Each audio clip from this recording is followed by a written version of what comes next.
The second season of The Count's Youngest Son is a Player kicks off right here. If you missed Season 1, you can catch up using the link in the I button or in the description below. Now, let's dive into today's recap. Sometime later, the scene transitioned to the conference room, where Kane stood before a gathering of key figures, delivering his report. That's all for now, he concluded. We've detected abnormal activity in 3 separate territories.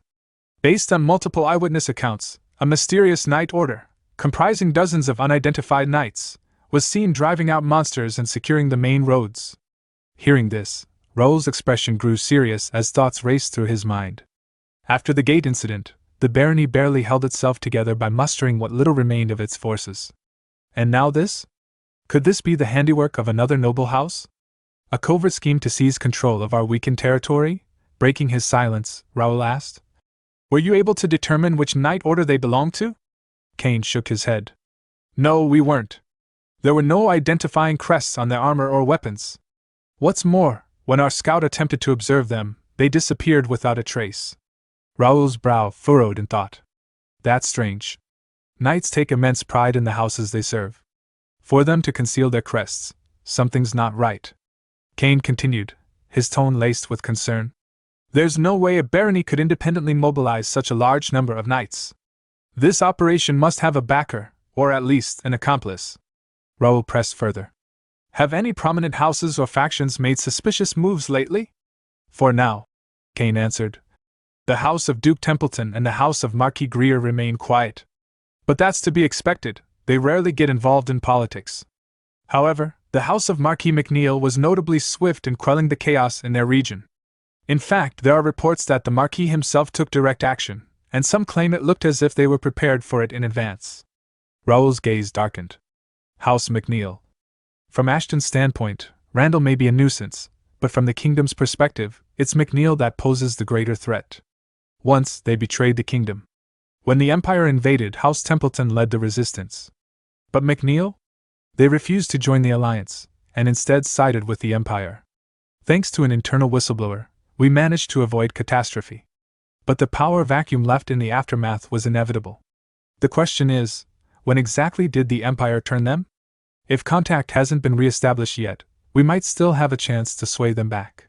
But if they've recommitted to the Empire, then we'll have no choice but to sever ties entirely. Kane resumed. In conclusion, the most suspicious parties are the House of Marquis McNeil, the House of Count Randall, and Viscount Jaden, whom you specifically mentioned, Master. There's something off about him as well, Raoul asked.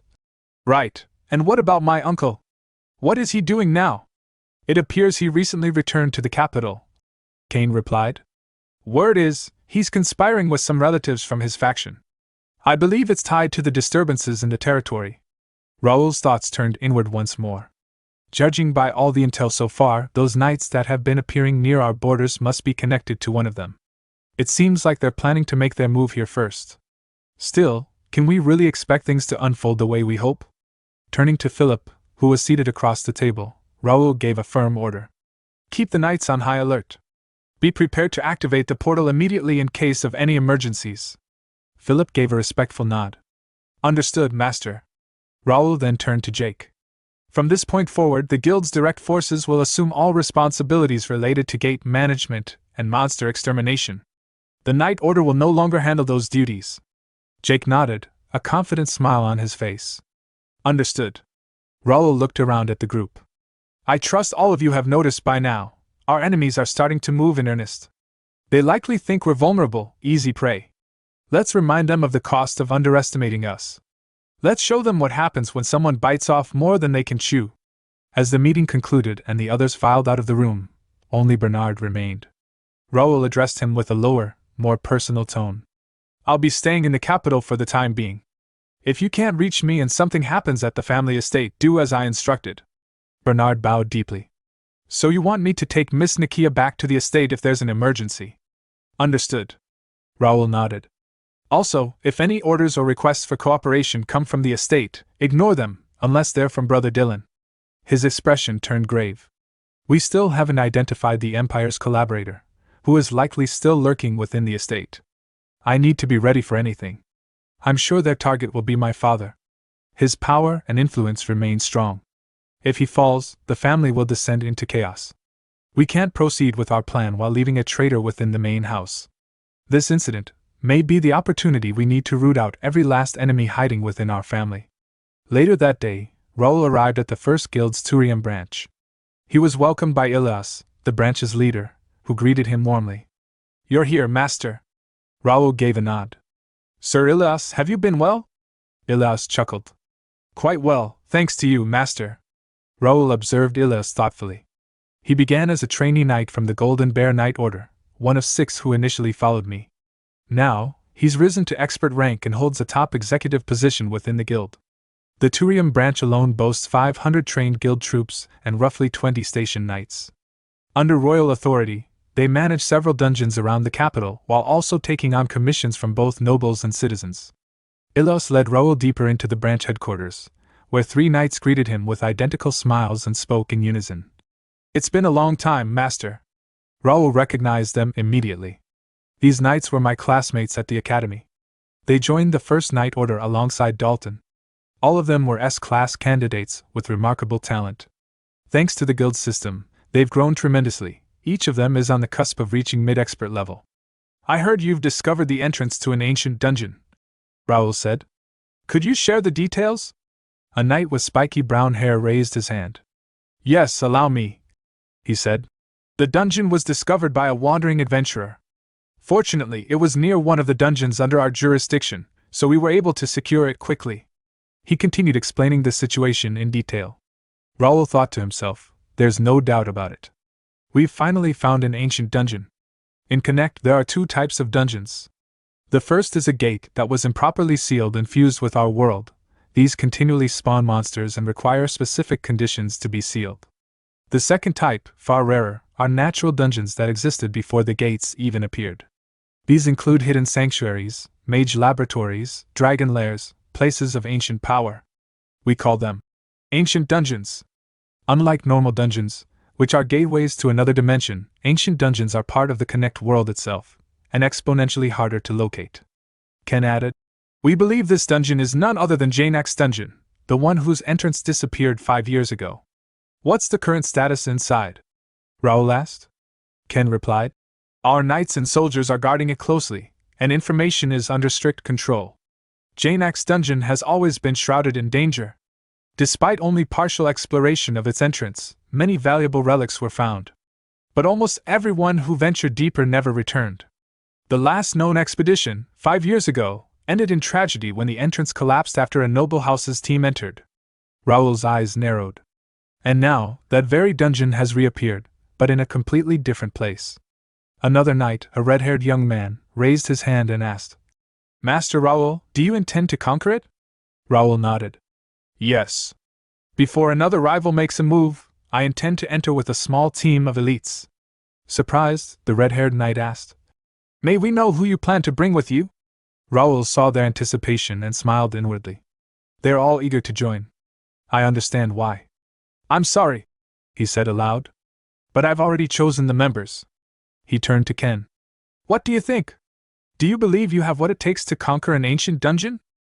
Ken asked with firm resolve. "Of course. I absolutely want to come with you." Before the assembled knights, Raoul announced his decision. "Among all the knights, I'll be taking only Ken with me on this raid. Is everyone fine with that?" Though a few sighs and murmurs rose in the room, Ken's fellow knights quickly came around. "It's unfortunate, but if it's Ken, we can't complain," one of them said with a supportive smile. "Congratulations, Ken. Do your best, for all of us." As Raoul looked at Ken, he couldn't help but reflect. Among the 10 who joined the First Knight Order, Ken stands just behind Dalton in terms of skill. He's also the only one to have reached expert intermediate rank. Though smaller in stature, his build is lean and quick, optimized for speed and precision. But more than that, it's his mana control, elegant and highly refined, that allows him to push beyond physical limits. He's not just a strong choice, he's the linchpin of this dungeon raid.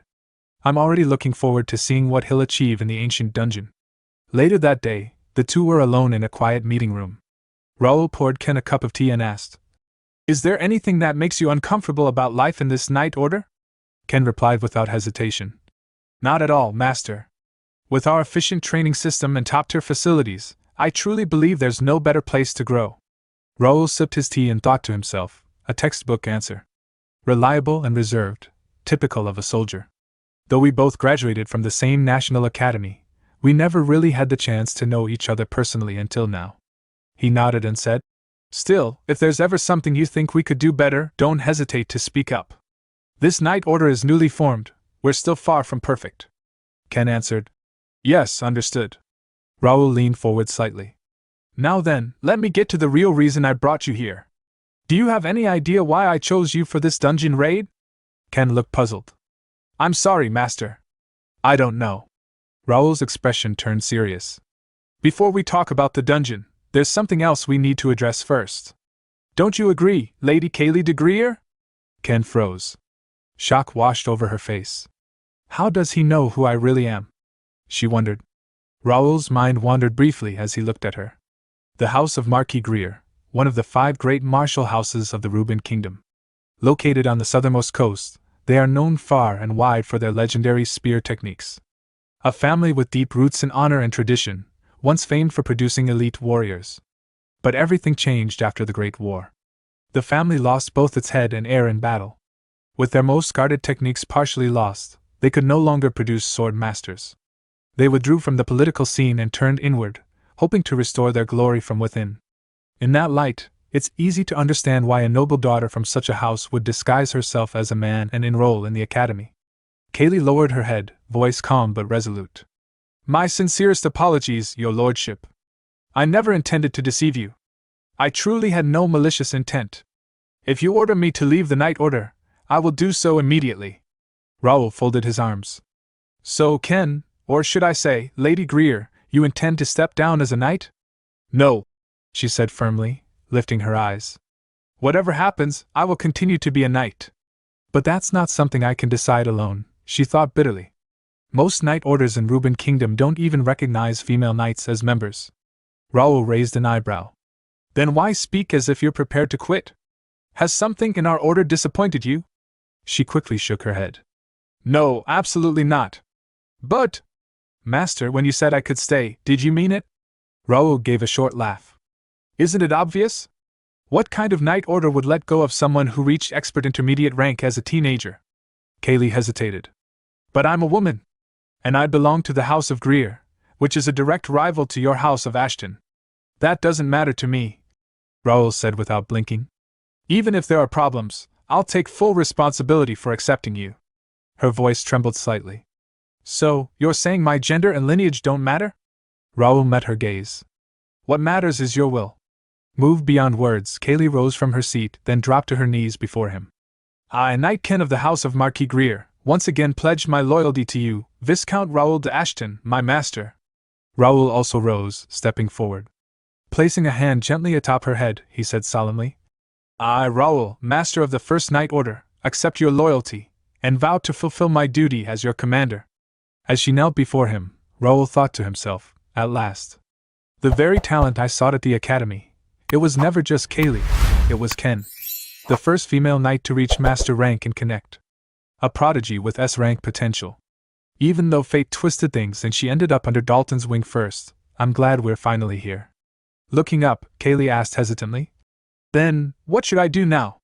Should I reveal my true identity and gender to everyone? Raoul shook his head gently. I'll leave that to your judgment. You can stay as you are, or come forward. It's your choice. A soft sigh of relief escaped her lips. Then, I'd like to stay as I am. As Ken. Raoul smiled. All right. Now shall we return to our original topic, the dungeon raid? After completing their preparations, Raoul's party arrived at the entrance of the ancient dungeon. Several knights who had escorted them paused at the threshold. This is where we stop, master, one of them said. We wish you the best of luck. Raoul turned to them, giving a respectful nod. Very well. Thank you all for your guidance. Raid team, this way. Josh bounced on his heels in excitement. I can't believe I was chosen for the dungeon raid team. It's truly an honor, master. Going on missions like this always gets my heart racing. He then pulled something from his bag. Look, I even brought the magic lamp you left in my care. Raoul chuckled. It's good to see you fired up, Josh. But this time, I brought something better than the lamp. With a wave of his hand, Raoul summoned Ravel, the forest fairy. She fluttered into the air, sparkles trailing behind her, and immediately cast a spell. "Leave the lighting to me," she said cheerfully. Suddenly, the dark dungeon corridor lit up with a warm green glow. The faint shimmer of ancient magic danced along the walls. Everyone looked around in awe. The ancient dungeon, with all its mystery and danger, now seemed almost alive with energy. Raoul gestured forward. "That should be enough. Shall we begin our raid on this ancient dungeon?" Some time later, as the party ventured deeper into the ancient dungeon, an unexpected threat appeared. A spectral blue wolf, its body semi-transparent and glowing with ethereal light, emerged from the misty corridor ahead. Ken instinctively thrust his spear forward with precise force, aiming directly at the wolf's core. But instead of wounding it, the spear simply passed through as if slicing through fog. The spirit beast let out a low, haunting growl before retreating silently into the depths of the dungeon. Frustrated but composed, Ken lowered his weapon and thought, "This is tricky." Just like Master said, this dungeon is truly unlike any other. Most of the monsters we've encountered are spirit type, and physical attacks barely affect them. If that's the case, then the only real weakness must be psychic powers. Just as the realization settled in, Raoul, further ahead, extended a hand, his eyes narrowing. A burst of invisible force pulsed outward, striking down another spirit wolf in a single, decisive blow. The creature let out a distorted cry before vanishing into nothingness. After dispatching the threat, Raoul closed his eyes briefly, concentrating as the mana around him shifted subtly. Then, without looking, he spoke. "Josh! Touch the corner of that wall to your left." Josh blinked in confusion but obeyed. As his fingers brushed against the rough stone, the wall rumbled slightly. With the soft grind of ancient mechanisms, a hidden door slid open, revealing a narrow passageway shrouded in glowing mist. Seeing the hidden entrance, Ken's eyes widened. A secret passage. How does Master see through the dungeon's tricks so easily? But Raoul already knew what Ken was wondering. He thought to himself, "Of course I can see through it, because I've been here before. In my past life, Jainax's dungeon was the very first dungeon I ever cleared. Back then, it was considered a high-difficulty labyrinth that many had failed to conquer. But I succeeded because I wasn't an ordinary warrior, I was an esper. This dungeon wasn't designed for just anyone. It was a proving ground built specifically for those with psychokinetic powers. Jainax himself, once revered as the ancient fist master, or the combat master, was an esper. As espers vanished from the continent of Connect, so too did the ability to clear this place. And his closest companion back in the day was none other than the ancestor of House Greer. They pressed deeper into the heart of the dungeon, when suddenly, the narrow path gave way to a vast, open area. Before them stood an enormous stone mansion under a ceiling of enchanted sky, as though they had emerged outside. Josh gasped. "Wait, did we come outside somehow? Is this place still part of the dungeon?" Raoul looked around, eyes scanning the grand structure. "Yes, it's exactly like I remembered. You can never predict what you'll find in an ancient dungeon. This mansion was part of it too." Ken's gaze fell on the stone walls, the carvings, the architecture. Something about the building tugged at his memories. This place, it looks so familiar. "Master, over there!" Josh suddenly pointed toward a large arena-like area where two imposing statues stood facing each other. "There's something here!" Ken followed his gaze and stopped. His breath caught. A bronze statue stood tall, its design unmistakable. The scene faded to several days earlier, in the meeting room of the Turian branch. Raoul leaned back in his chair. "Now then, let's return to the topic of the dungeon raid. Ken, you've heard the rumors, haven't you? About the hidden treasure left behind by the ancestor of Marquis Greer in Jainax's dungeon?" Ken nodded gravely. "Yes. In fact, most of the artifacts unearthed in past expeditions were related to House Greer. The Marquis attempted multiple raids over the years whenever the dungeon reappeared. But the cost was devastating. Few ever made it back." His tone turned somber. "The most recent attempt was 5 years ago. My older brother Sean Greer, the heir of our house, led that expedition. When news reached the Academy of the Dungeon's discovery, he mobilized his escort knights and soldiers and rushed there. But he never came back." Ken clenched his fists. "Master, no matter what, I must go. I have to reach that place, for my brother's sake, and for my family." Now back in the present, Ken stood frozen, staring at the bronze statue. Raoul looked over. "What do you think? Could the rumors have been true?" Ken stepped forward, voice firm. Yes. I'm certain of it. That's him. That's Jeremiah de Greer, the founder of the Greer Marquette. The three of them approached the statues together. But just as they stepped closer, a glowing system window appeared in front of Raoul. Warning, this is a forced quest area. Unauthorized entry may result in death. Recommended qualifications, spear technique rank B or higher. Proficiency level, 1 or above. Bloodline holder from House of Marquis Greer. Seeing the message, Raoul turned to Ken and gave a confident nod. Looks like it's finally your turn. Can I trust you to handle it? Ken nodded, determination burning in his eyes. Please, master. Leave it to me.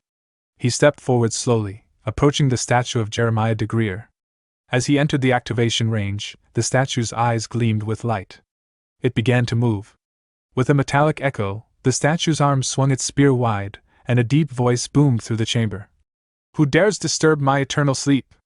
Ken immediately assumed a combat stance, spear raised in front of him. I am Ken, of the Greer Marquette. I request the teachings of the family's founder. The statue let out a low chuckle. So you carry our name. I won't go easy on you. Show me if you're worthy. In a blink, the statue lunged.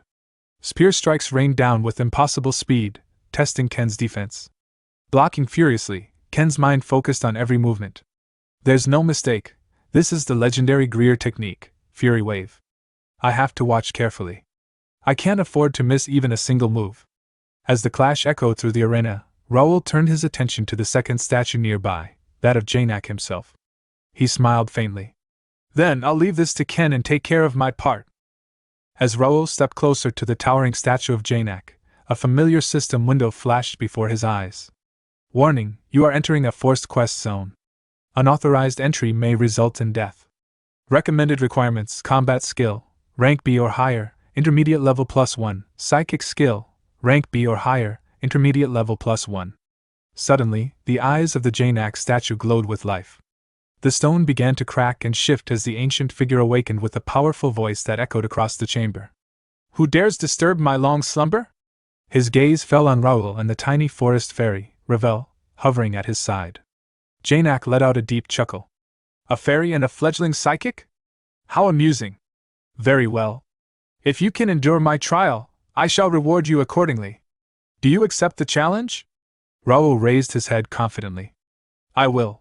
In my previous life, he thought, I barely survived this fight with just intermediate level 3 telekinesis. But this time, I'm far stronger. This won't be a problem. With a wave of his hand, Raoul's psychic energy surged. Swords made of pure telekinetic force manifested in the air around him. Dozens, then hundreds, all floating and ready to strike. Janak's eyes narrowed in surprise. Unbelievable. That's clearly intermediate level psychokinesis, but the output and control. Out loud, he scoffed. You do realize having many doesn't mean you have everything, right? Raoul smiled faintly. Of course. I'm looking forward to this duel. Without another word, Janak lunged. His fist, wrapped in a greenish martial aura, tore through the air with immense pressure. In response, Raoul launched his psychic swords forward. But Janak twisted and dashed through the formation, slipping between the blades with uncanny speed. He swung his fist directly at Raoul. Ravel reacted instantly, forming a shimmering mana barrier around Raoul. The fist struck, yet the barrier offered no resistance. The blow pierced straight through and landed cleanly against Raoul's torso, sending him staggering back. Pain flared through Raoul's body. That hit landed directly, even though the barrier was intact. Could this be penetration fist? One of the advanced martial techniques? If so, I'm at a disadvantage. Just then, a familiar voice echoed from within the Regnitor armor. Karl's spirit materialized beside him. You've run into a rather dangerous opponent, Karl said calmly. How does it feel to face him head-on? Raoul grimaced. He's annoyingly tricky. His attacks cut straight through defense. Blocking won't work, I'd have to dodge everything. But if I do that, this wouldn't be a real duel anymore. Karl nodded. That's what makes martial artists like him terrifying. When facing someone who's mastered penetration fist, your options are limited, either deflect or stay completely out of range. Janak surged forward again, delivering another fierce strike. Raoul twisted aside, narrowly dodging. Before he could recover, another blow followed. Raoul bent backward, just barely avoiding the second attack as the wind from the strike passed over his face. Janak smirked. Warm-up's over. Now I'll show you my true power. Raoul's thoughts turned serious. So in my past life, he was holding back after all. Janak possesses two psychic abilities, flame manipulation and body reinforcement. That enhances both his attack power and defense. Combined with his master-level martial arts, he's one of the strongest one-on-one duelists I've ever encountered. But still, as Janak launched another deadly blow, Raoul vanished using flicker, reappearing in the air above him. With a gesture, a new ring of swords formed around Raoul, glowing with psychic energy. In aerial combat, I have the advantage as a telekinetic. The blades flew downward like meteors, targeting Janak. But Janak answered with overwhelming force. Flames exploded around his body as his aura flared. The stone beneath him cracked and scorched, and the pressure in the room spiked. On the ground, both Josh and Ken felt the change. Their expressions grew tense. Meanwhile, Janak shouted, "Didn't I tell you already, boy? Sheer numbers won't overwhelm me." He raised his fist again. "Junk like this, I'll cut down." With explosive strength, he swung his arm and shattered many of the incoming blades. But something unexpected happened. One of Raoul's swords sliced into Janak's forearm, drawing blood. Janak's eyes widened. "What? That's a mana blade." He glanced around. "No, all of these swords are imbued with mana? For a rookie like him to maintain this many enchanted weapons." Letting out a roar of frustration, Janak released a psychic pulse that caused the blades to clash against each other in midair, colliding and shattering into fragments. Raoul frowned. My mana blades were overwhelmed. I need to reinforce them again with psychic energy. Before he could act, Janak raised both hands, gathering flaming energy into a monstrous shape. An enormous dragon formed entirely of flame and aura, its jaws wide open. The beast lunged toward Raoul like a comet. Damn it! Raoul thought, panic rising. There's no way to dodge this. No matter where I run, I'm toast. Just then, Carl reappeared beside him, calm and composed. Relax, Raoul. Open your eyes and observe. That's not a real dragon, it's condensed flame aura. The form is just an illusion. What you need to find is the mana core. That's its weak spot. Raoul's eyes sharpened, focusing. He scanned the flaming dragon, and then saw it, a swirling orb of concentrated mana at the center of its mouth. There it is. Channeling his power, Raoul conjured a new set of telekinetic blades, sharper, stronger, more refined than before, and hurled them directly into the core of the incoming dragon. A massive explosion erupted midair. Flames surged, smoke filled the air, but as the dust settled, Raoul emerged from the smoke, unharmed. Janak stared at him in disbelief. His mouth opened slightly, and he muttered, I have to admit it. You've surpassed a level I can judge. He slowly lowered his fist, and bowed his head slightly. This duel is your victory. The statue of Janak spoke, its deep voice echoing through the hall. Thanks to having met such an outstanding junior, I can leave in peace. A sudden chime sounded in Raoul's ears, and a system window appeared before him. Forced quest, Janak's test, completed, rewards, mansion warehouse key, type B, 50,000 player coins, large amount of EXP, title obtained. The one who received Janak's acknowledgements. Before Raoul could fully process the notification, a brilliant golden light began to radiate from the statue's chest. Slowly, a shimmering golden core emerged, floating in the air. I look forward to the day your psychokinesis reaches the level of a master. The statue continued. May the experience you've gained from today's battle guide you along your path. Raoul's brows furrowed. What's this? Wasn't the reward for the hidden quest already fixed? The moment the golden core drifted away, Janak's statue fell silent and still, returning to lifeless stone.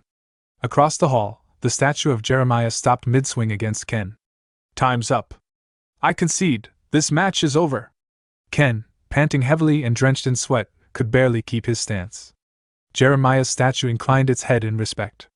You've endured far longer than I anticipated. I respect your perseverance. Ken of Marquis Greer, you pass. From the sidelines, Josh let out an enthusiastic cheer for both Raoul and Ken. Yet another system notification popped up before Raoul's eyes. Forced quest, Janak's test, completed, rewards, mansion warehouse key, type B, 50,000 player coins, large amount of EXP. Raoul smirked to himself. Good, just as planned. That means Ken has cleared his trial too. Once they stepped inside the mansion of Greer, Josh couldn't help but marvel. It's on par with the mansions in the capital. Raoul waved a hand dismissively. You've both worked hard. Take a short break. I'll contact you through guild communications when I need you. Until then, rest in your rooms. Yes, master. Thank you for your hard work, Josh and Ken replied before heading off. As their footsteps faded, Raoul placed his hand on a table and opened his system interface. All right, time to sort through the rewards. A window displayed the details. Title: The one who received Janak's acknowledgements. Grade S. Effect: increases combat power, psychic skill strength, and skill proficiency by 20%. Raoul tilted his head thoughtfully. Not bad, though a swordsmanship buff would have been nice. Well, I can always get that somewhere else. From his inventory, he pulled out the golden core. Item: Janak's spiritual core, grade S. Effect: enhances certain psychic abilities of the consumer. A special core left behind by Janak for future generations. Grants unique powers based on the consumer's choice. Raoul froze for a moment, stunned. An S-grade core? In my previous life, the first dungeon clearer only got grade B, and everyone after that received grade C. Without hesitation, he swallowed the core whole. Golden light flared across his body. You have consumed the S-grade spiritual core, Janak's spiritual core.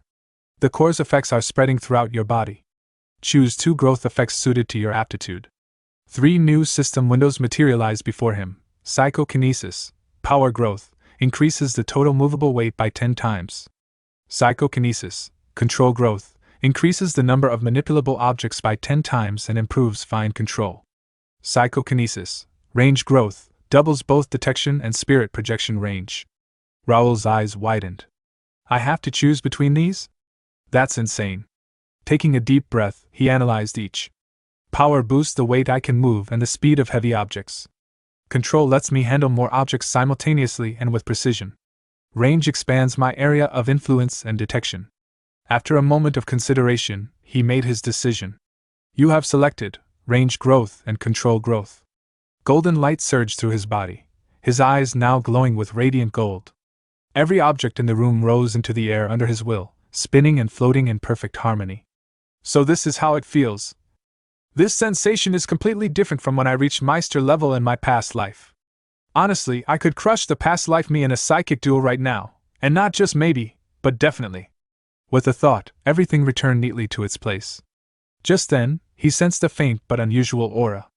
Come to think of it, just as I got a hidden reward, Ken must have gotten one from Jeremiah.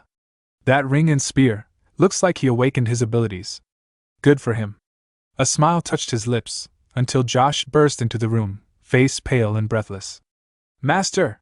There's a big problem. Raoul turned sharply. What happened? Josh swallowed hard. I was walking around the back of the mansion during break, and I found something. A place that looks like a graveyard. A little later, Raoul, Ken, and Josh hurried toward the rear grounds of the mansion. The air was heavy, and an unsettling silence blanketed the area. As they rounded the last corner, the sight before them made them all tense. Hundreds of human skeletons lay scattered across the ground, bleached and brittle with age. Raoul's gaze swept over the grim remains. He turned to Ken, his voice low and grim. It's even more horrific than I expected. There's something in particular you're looking for, isn't there? Ken nodded solemnly. Yes, master. Without another word, Raoul stepped forward, extending his right hand toward the field of bones. His thoughts focused inward. Let's use the spiritual core's effect. An invisible wave pulsed outward, scanning the skeletal remains one by one. His senses sifted through the dead until something caught his attention. There, nestled on the finger of a golden-armored knight's skeleton, was a distinctive ring. Raoul recognized it instantly. The crest belonged to the house of Marquis Greer. Raoul stepped toward the armored corpse. The faint glint of gold contrasted with the weathered bones. Behind him, Ken's eyes widened as he fell to his knees, despair written across his face. Moments later, Josh approached, holding a bundle of weathered papers. Master, we found this right beside the corpse. Raoul took the documents and began to read. The ink was faded, but the writing was still legible. September 7th, I heard from Fabian about Janak's dungeon. We've never gotten along, not since I took the top spot in the entrance exam. It's suspicious he'd offer me this kind of information. September 10th, Fabian of House McNeil says he wants to make amends. He proposed we tackle the dungeon ourselves, No adults, no interference. September 12th, after some thought, I agreed. Waiting for my family's support would take too long. I've decided to reclaim our family's secret art on my own. September 15th, we entered the dungeon with my escort knights and private soldiers. Progress was smooth. Fabian was cooperative. September 19th, something is wrong. The dungeon teems with spiritual entities. Physical attacks are useless. September 21st, I've been betrayed. Fabian and his party vanished during the night. Even the hired guide and priest are gone. It must have been prearranged. We later found the guide and priest's bodies. Fabian must have done it. The entrance has disappeared. Only one knight remains with me. I must make it back to Kaylee. Damn this cursed dungeon. Raoul lowered the paper. The rest is illegible. It seems his mind had already begun to break. Ken rose slowly, trembling with rage. His eyes burned a deep, furious red. Raoul's thoughts sharpened. Fabian of House McNeil. I've heard of him. The late-born son of Marquis Clifford de McNeil, the axe master himself, born when the Marquis was already past 40. Not gifted, yet spoiled beyond reason. The Marquis even created a knight order for him. Wait, why does this sound so much like my own story? Turning to Ken, Raoul spoke with measured sympathy. I'm sorry for the tragedy here. As for Fabian of House McNeil, Ken cut him off, his voice steady despite his fury. I have already pledged my loyalty to you, Master. I will not tarnish your name over personal vengeance. But if conflict with House McNeil ever comes, please allow me to stand at the front. Raoul paused for a moment, then nodded. I swear it. You will have your chance to take rightful revenge, but you must do it with your own strength. Ken bowed his head. Thank you, Master. I will never bring dishonor to your name. Raoul's eyes narrowed slightly. Eliminating Fabian won't be difficult, but there's no need to rush. Sooner or later, House McNeil and I will clash. They're not the only ones who can scheme. When the time comes, I'll repay them in full. In the weeks that followed, the dungeon expedition concluded. Jane X's dungeon was relocated entirely to Calypso's territory, possible only because Raoul had received an extraordinary reward, Jane S. Dungeon Core, Grade EX. Effect, grants administrative control over the ancient dungeon. Jane X's dungeon. Function, create or seal entrances at any location. Warning, destruction of the core will annihilate the dungeon entirely. The existence of ancient dungeon cores was among the most closely guarded secrets in the world. Even Raoul, once the operator of an intelligence cafe, had never heard of them. Using the core, Raoul salvaged every remaining treasure from the dungeon and reconfigured it into a personal training ground, complete with the guidance of 2 ancient masters. Even Bernard, the Wind Mage, used it to elevate his psychic abilities to a higher level. Now, Raoul's focus shifted to strengthening the knights and readying his forces for the inevitable conflicts ahead. 1 month later, Mira First Guild Academy, Dalton greeted him warmly. Long time no see, Raoul. It's been a while. Raoul replied with a faint smile. How are the trainees? You mean the foreigners? Their growth rate is astounding. Now I see why you're so interested in them. Dalton, both headmaster of the academy and the swordsmanship instructor, oversaw their training personally. And the guild recruitment? Raoul asked. I've been focusing on the talented ones, but fewer people are interested than I expected. That's fine, Raoul said. Just make sure you secure the ones I named. Of course, Dalton replied.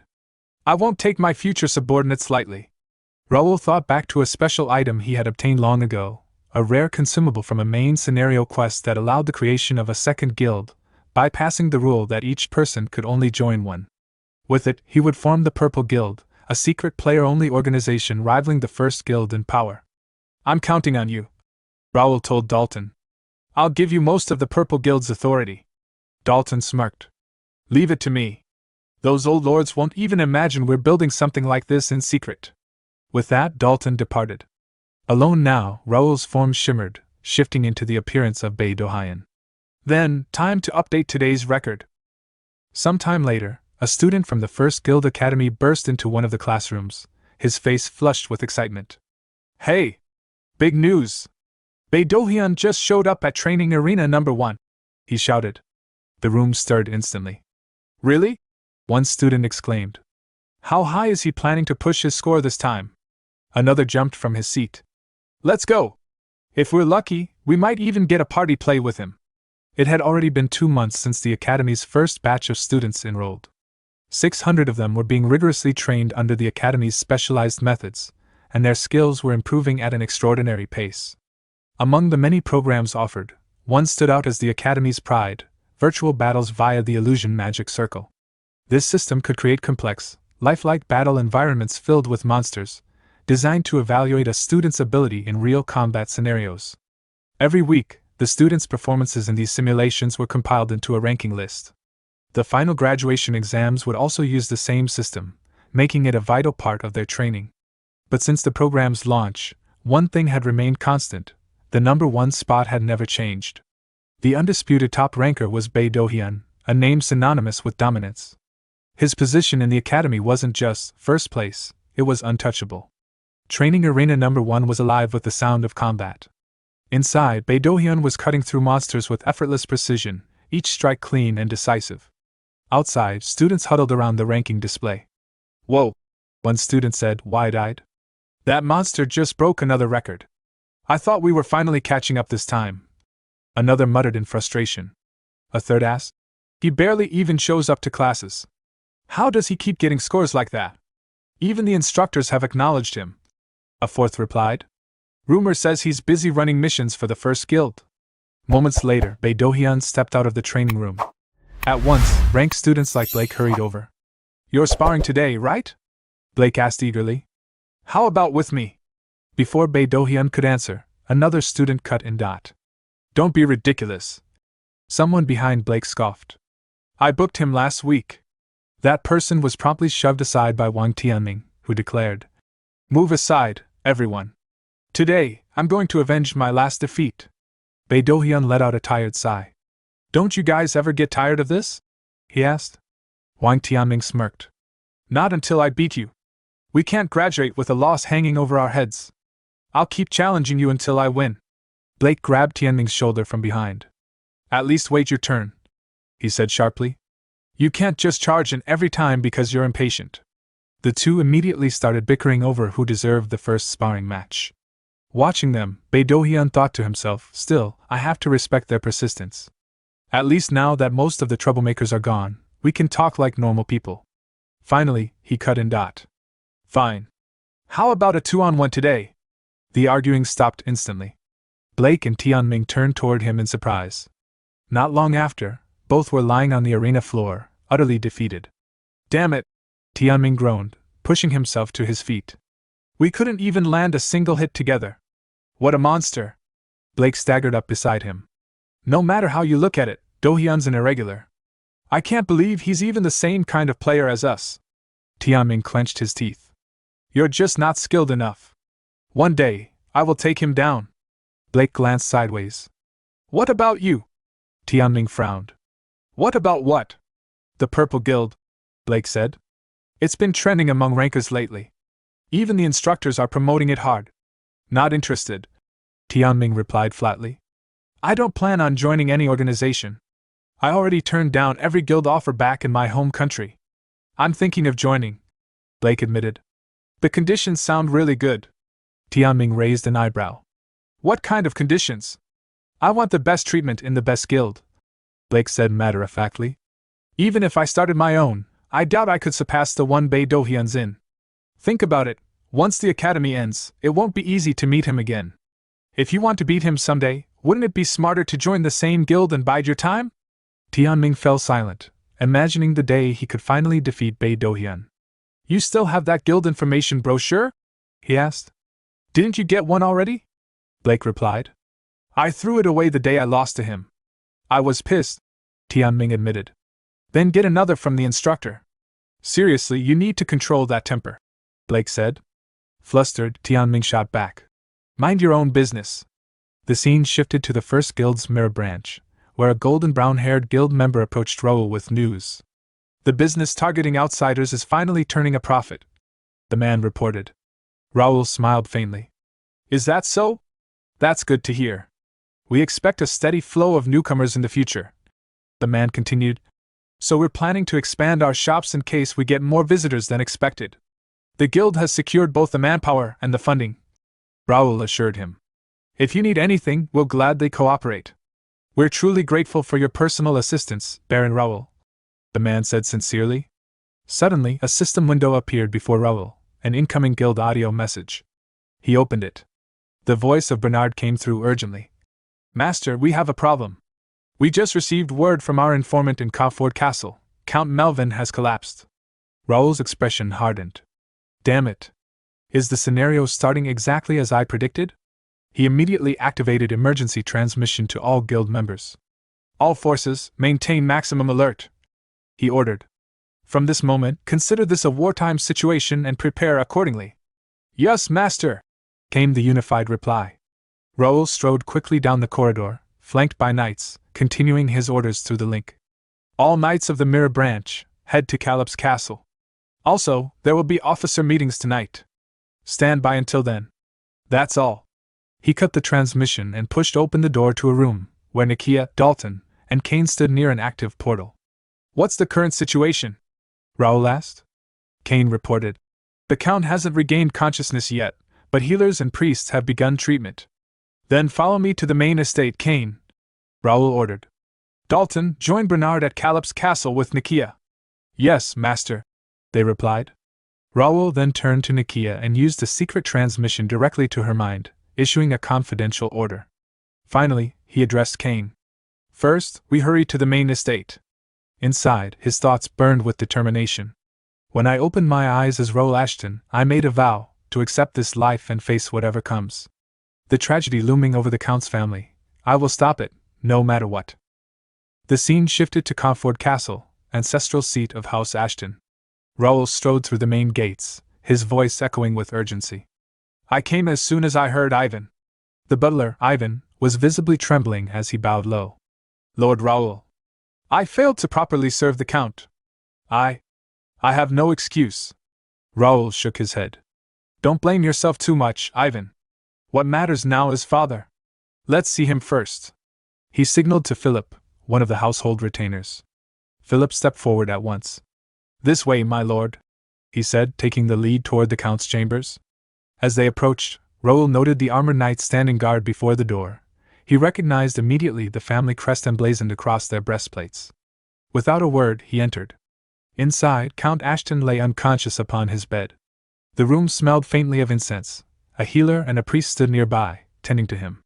Beside the bed, Lady Estella, wife of Raoul's elder brother Dylan, was weeping uncontrollably. Her reddened eyes turned to Raoul as he entered.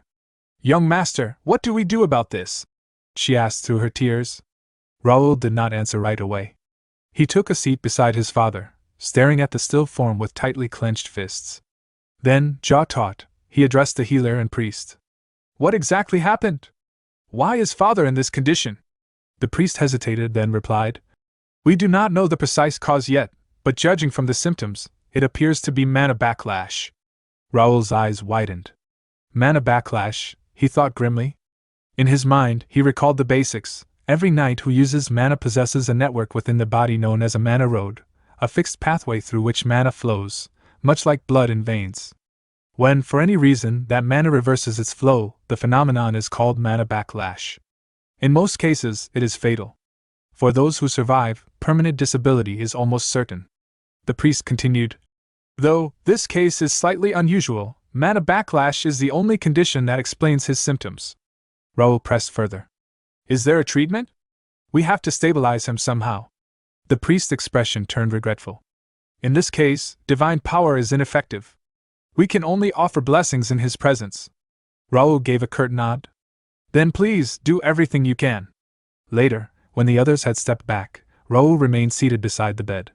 From the armor he wore, a faint shimmer emerged. The spirit Karl, sealed within it, materialized. Karl's voice was low and grim. The Count's will is formidable. He must be enduring immense pain. Raoul turned sharply to him. Master, is there no way to save him? Karl considered, then said. Let me borrow his senses for a moment. Raoul placed his right hand over his father's head. Karl studied for a moment before speaking again. This is strange. It does not match any case of mana backlash I've encountered before. Raoul leaned in. So there is a chance to treat it? Karl's tone grew cautious. It's complicated. His condition is highly unusual. By this mana level, he should already be an intermediate master, yet he hasn't broken through. The Count's own mana is clashing against the reversing mana, pushing back as if in a stalemate. But he can't hold on forever. There are two possible approaches. First, identify the root cause of the backlash. There is an unnatural mana flow mixed in. If we block it, his natural flow should recover. Second, forcefully block the reverse mana flow. But this method requires a master-level manipulator to control the mana with extreme precision. It's incredibly risky, and even then, stabilization is not guaranteed. If either method succeeds, the worst-case outcome is unavoidable. Sometime later, Raoul walked through the castle corridor with Ivan, deep in thought. "Why hasn't my eldest brother arrived yet?" Raoul asked. Ivan replied. "A few days ago, 2 teams went missing in a strange dungeon. The eldest young lord went personally to investigate." Raoul frowned. No wonder he didn't respond to the guild's messages. "Has he sent word about returning?" Raoul pressed. "Of all places," Ivan answered. "The dungeon is located at the farthest edge of the Count's territory." Raoul's expression sharpened. "What about the Knight Commander? And Commander Ernest Bozel, the Viscount?" "The Knight Commander went into the dungeon with young Master Dylan. Viscount Bozel has been away for over a week conducting mobile training." Raoul stopped in his tracks. "Then who's overseeing the house and the castle's defenses right now?" "The main estate is under Baron Carlo de Ashton, commander of the Silver Bear Knights. The castle is guarded by Baron Dwayne de Ashton, head of the security forces." Raoul muttered to himself, so that explains why it's the Silver Bears on escort duty. He knew the county maintained 4 knight orders. Golden Bear Knights, elite warriors serving directly under the head of House Ashton. Silver Bear Knights, primarily composed of Ashton family members. Iron Bear Knights, skilled fighters of common or foreign birth. Chain Knights, a not yet formalized order still in training. While prestigious by name, the Silver Bears were generally considered weaker in combat than the Iron Bears. Raoul made his decision. "Send a messenger. Summon the Golden Bear Knights immediately. Fill any gaps in their ranks with members from the Chain Knights. And tell Baron Dwayne to lock down Comfort Castle. No one gets in or out until further notice." "Understood, young lord," Ivan replied. As they moved, Raoul's mind was racing. The timing is too perfect. Everyone else thinks Father's collapse is an accident, but I don't. My brother and most of our forces are conveniently away, leaving the estate vulnerable. Without my informant in the main house, I'd have arrived too late, and if Father had died, the county would have plunged into chaos. We narrowly avoided disaster. I need to act now. Opening a private guild channel, Raoul issued rapid orders. "Jake, I'll open a private portal. Bring the knights and our guild members to Comfort Castle. Dalton, join us at the mansion with Nakia and Ken." They answered with unwavering obedience. "Yes, master." Raoul's mind was already in motion. The enemy, he knew, still had no idea of the true power he and the First Guild possessed. This ignorance would be his advantage. He would use it to position his forces and quietly root out any signs of treachery. Just then, Kane's voice crackled through an audio message from the castle wall. "Master, we have a situation. 6 barren families bordering 4 of our lands are moving troops toward the borders. It's a significant force, including knight orders." A slow, knowing smile formed on Raoul's face. Inwardly, his resolve hardened. So, they want to go there, he thought. "I'll show those rotten traitors exactly what happens to backstabbers." The scene shifted to a secluded mansion, where a man with silver-white hair greeted Viscount Jaden. It wasn't easy finding a suitable place. The man admitted apologetically. "I'm sorry to receive you in such a shabby place, Viscount Jaden de Ashton." Jaden brushed the apology aside. "Forget that. What's the situation?" The man leaned closer, lowering his voice. "According to our spy, the Count is on the verge of death. Most of the castle's main forces are away for a dungeon subjugation." A cold smile curved across Jaden's face. "Serves him right. He should have known his place, bringing death upon himself with his foolish actions. Dylan took the bait too. Nothing else we need to worry about, right? There's no one else who could rally them," the man assured him. "But I've just received word. Somehow, Raoul Ashton has shown up at the mansion." At that, Jaden's expression darkened. "That brat Raoul? After what happened in the capital, he's been far too active." The silver-haired man quickly reassured him. "Don't worry. We've stationed troops in his territory. He'll be rushing back in no time." "He'd better," Jaden replied sharply. "We paid a lot to move those worthless pawns." Keep a close eye on him and report to me immediately, he replied. Yes, sir. Jaden then turned toward his assembled knights. His voice carried with authority as he declared, Men, you've waited long enough. Our great cause has finally begun. This is the crucial task of setting the Ashton line straight. Let us drive out the vile ones who disrupted the family's order, and we will rewrite Ashton's history with our own hands. The knights roared behind him, raising their hands in unison. Those of the Count's line. Jaden thought darkly. I'll tear them down from top to bottom. Meanwhile, at Comfort Castle, Raoul was making preparations. Then I'll be counting on you, he said.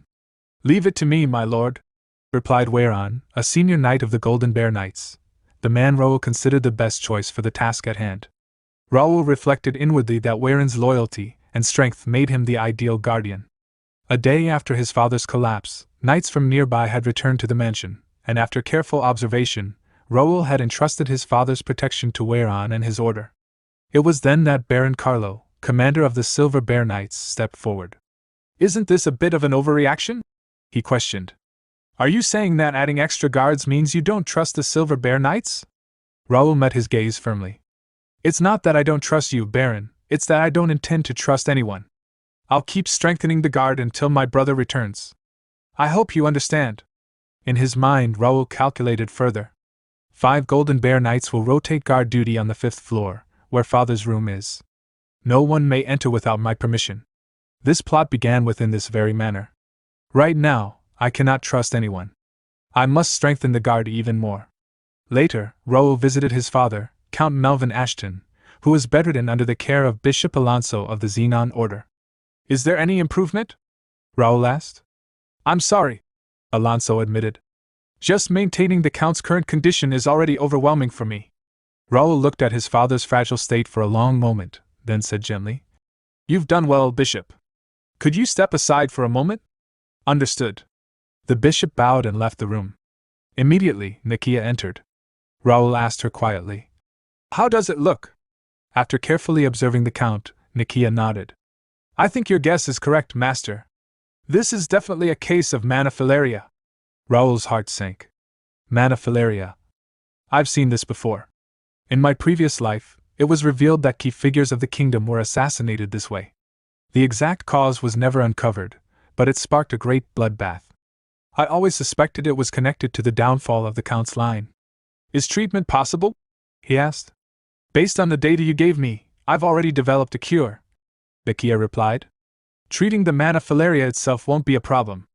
However, I can't guarantee what the Count's condition will be after treatment. Still, I'll do my best. I'm counting on you, Raoul said. If it's you, Nakia, I believe you can do it. Nakia bowed and left, while Raoul thought grimly, Now then, shall we go catch the tail of the ones who caused this mess? Sometime later, Raoul met with Philip.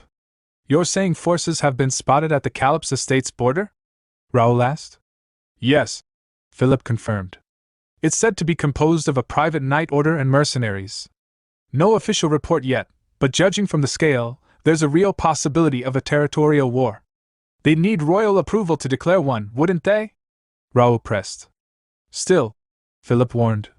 The enemy has already completed deployment. They could declare war at any moment. Then time is of the essence, Raoul said decisively. Let's return to the territory. Inform the commanders of each domain about the movements in neighboring lands. Have all knight orders prepare for combat, he replied. Yes, master. Unbeknownst to them, a figure cloaked in black observed from the shadows nearby, smiling maniacally at what he overheard.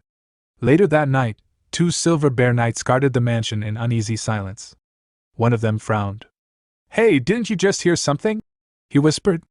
Before his companion could respond, a dagger pierced his neck. Blood spurted as his body collapsed. The second knight turned in horror, only to be struck down as well, another dagger burying itself in his throat. The killer stepped from the shadows, Imperial Hound 6. He sneered. Just as we heard, the security is lax. At that moment, one of his subordinates hurried out from the mansion. As promised, all the windows are open. Good, Imperial Hound 6 replied with cold satisfaction. Move to the designated spots and await my signal. Once you see it, kill them all, and burn everything, he replied. Yes, Captain. As his men scattered into position, Imperial Hound Six's lips twisted into a maniacal grin. I've been holding my breath for decades, waiting for this day. Count Ashton's line. I will snuff out your last breath with my own hands.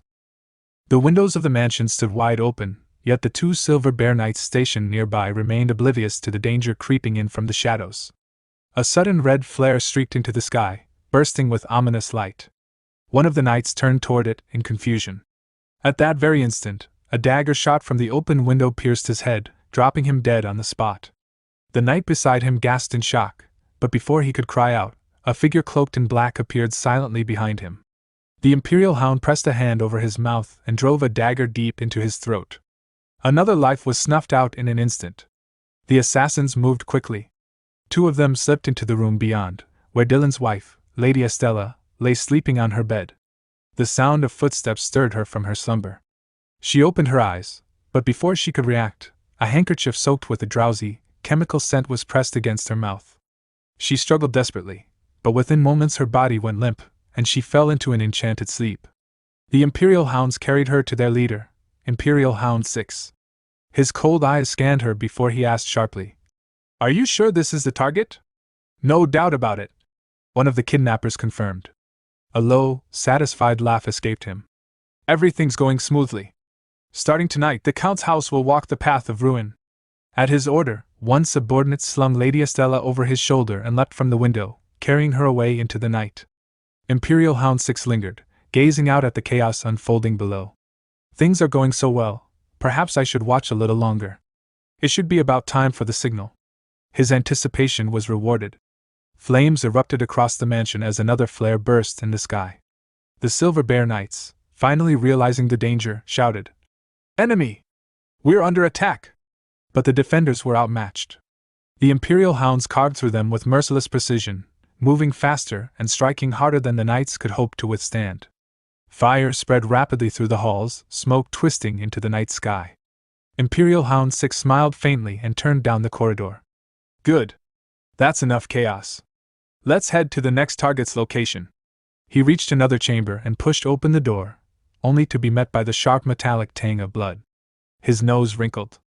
"I told you to keep it under control," he barked at his subordinates.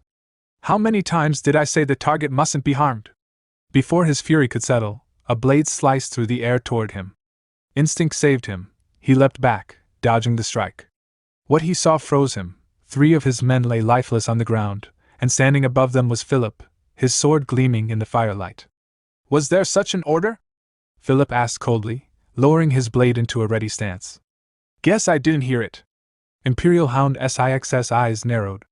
"Damn it. That man. I thought he went back with Raoul. Something's wrong. We'll retreat for now." He spun on his heel and fled through the smoke-filled corridors. Glancing back, he saw Philip had not pursued. Relief flickered through him. Luckily, he's not chasing us. So, protecting the target really is his priority. Looks like Raoul secretly kept troops hidden. Foolish bastard. Even so, tonight will still be our victory. Later, within a meeting room, tension boiled over.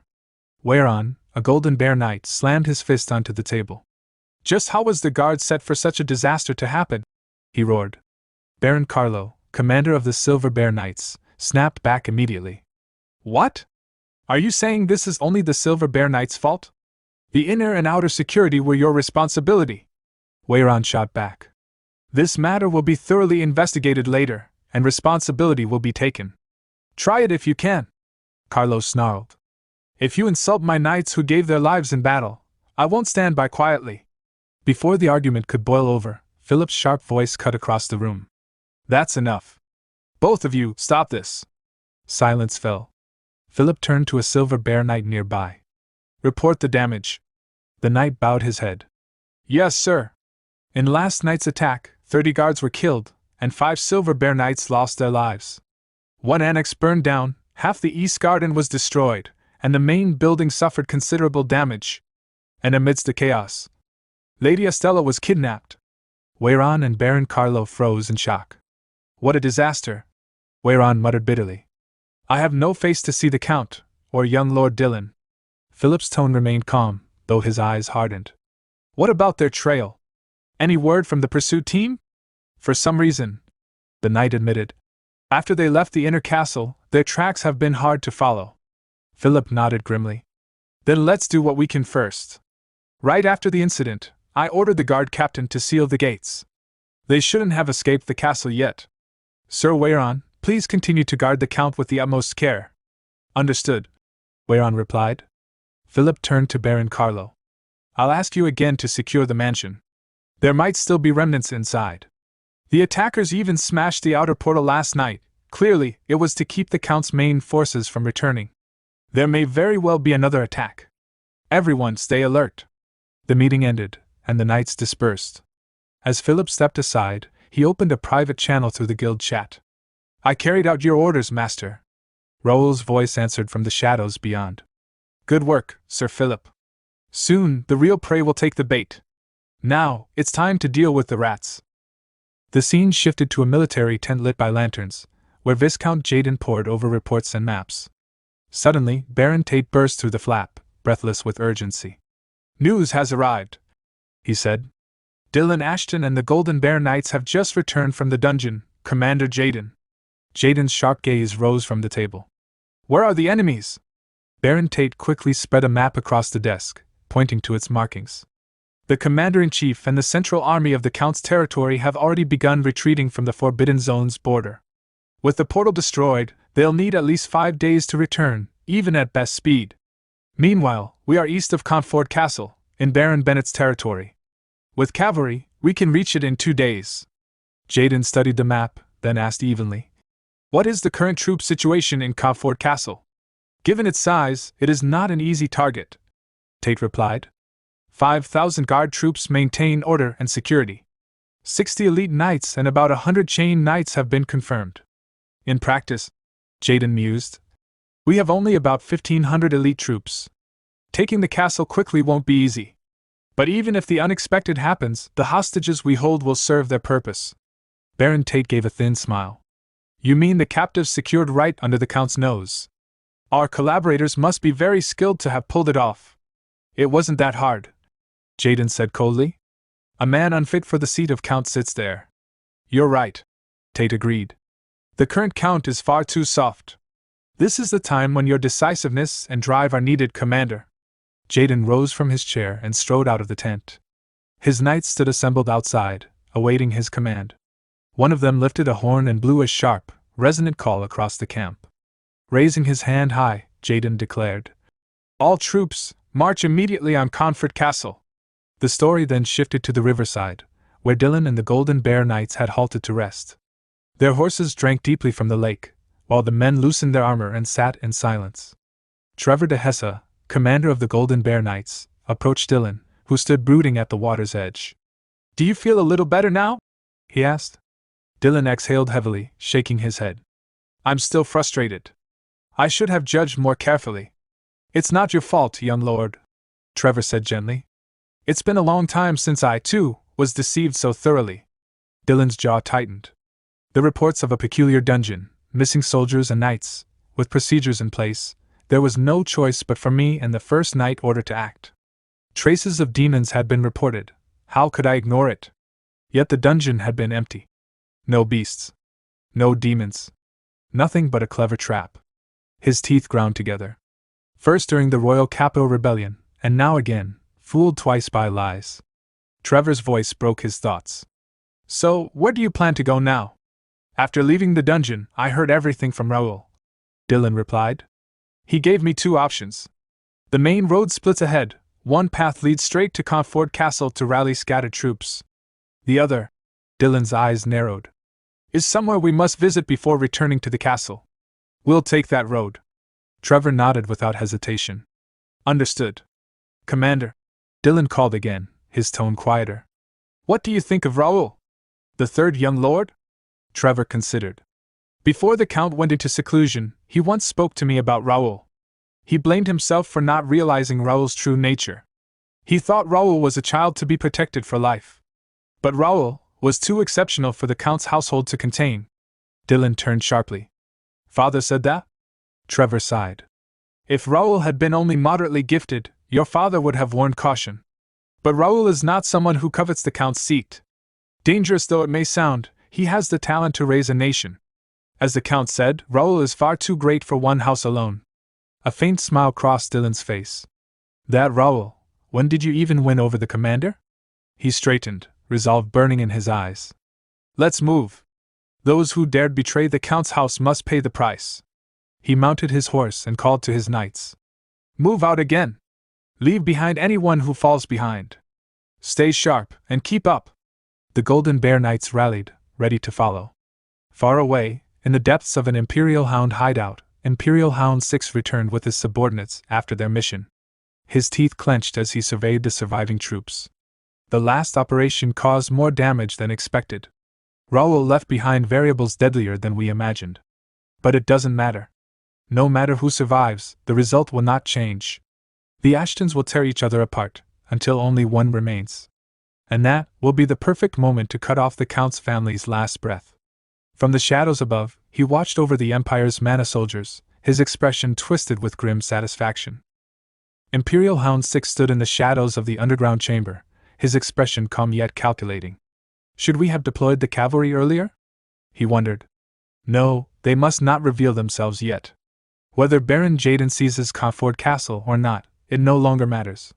Once the battle begins, our agent will neutralize the castle's magical defenses. Then, we'll open the portal beneath this chamber and unleash reinforcements and cavalry inside the castle walls. The cavalry must be saved until the end, for the bloody festival to come. Truly, I can hardly wait to see that scene. His musings were broken by the hurried footsteps of a subordinate rushing in, shouting breathlessly. Captain? Big trouble! The captive we took from the Count's family has escaped. Imperial Hound 6's eyes widened in shock. What were the guards doing? Those fools couldn't even keep watch over one woman? She can't escape the underground. Search inside, quickly! Yes, sir! The subordinate barked, rushing off. But before the search could begin, a voice echoed from behind. Sorry for calling me just some woman. Imperial Hound 6 spun around in alarm. Lady Estella stood there, cold fire in her eyes. In an instant, she struck, killing the subordinate beside him. An escaped prisoner! The captain barked. What are you doing? Catch her already! 2 of his men lunged toward her, blades flashing. But to their shock, she moved with deadly precision, cutting them down before they could react. Their lifeless bodies fell to the ground. Imperial Hound 6 froze, his heart pounding. That movement, what the? She wasn't an ordinary woman? Before his eyes, her form began to waver, shifting like rippling water. Her features melted away, and a mocking voice filled the chamber. That damned bronze mask! I never thought the day would come when I'd remove it with my own hands. The disguise collapsed, and the truth was revealed. It was not Lady Estella at all, but Cain. His eyes burned with vengeance. The revenge for my men who died so miserably, he growled. Today, I will repay it in full. Imperial Hound 6's composure cracked. That one, no doubt, the master of the Wings of Freedom, the Information Guild. Damn it, he disguised himself as a target just for this moment. How did he get this far? Cain sneered. This is just the kind of filthy trick you bastards pull. What's wrong? Upset you got burned by the same games you play. Arrogant brat! Imperial Hound 6 roared. This is the Imperial Hound's den. Don't think you'll leave here alive! At his command, several subordinates rushed forward, weapons drawn. Cain leapt into the air, his daggers flashing. Swallow waltz! The steel blades spun through the air like deadly comets, striking enemies in their heads and shoulders. Some dropped instantly dead. Others screamed in agony as they staggered, grievously wounded. Damn you! Imperial Hound 6 lunged, slashing with his dagger. Cain met the strike head-on, his own blade locking against it. You bastard! The captain snarled. To charge into enemy territory so recklessly, there's a limit to stupidity. You may have gotten this far by luck, but since you've seen everything, you cannot be left alive! Their blades clashed, sparks bursting into the dark chamber. More Imperial Hounds swarmed in, their numbers growing.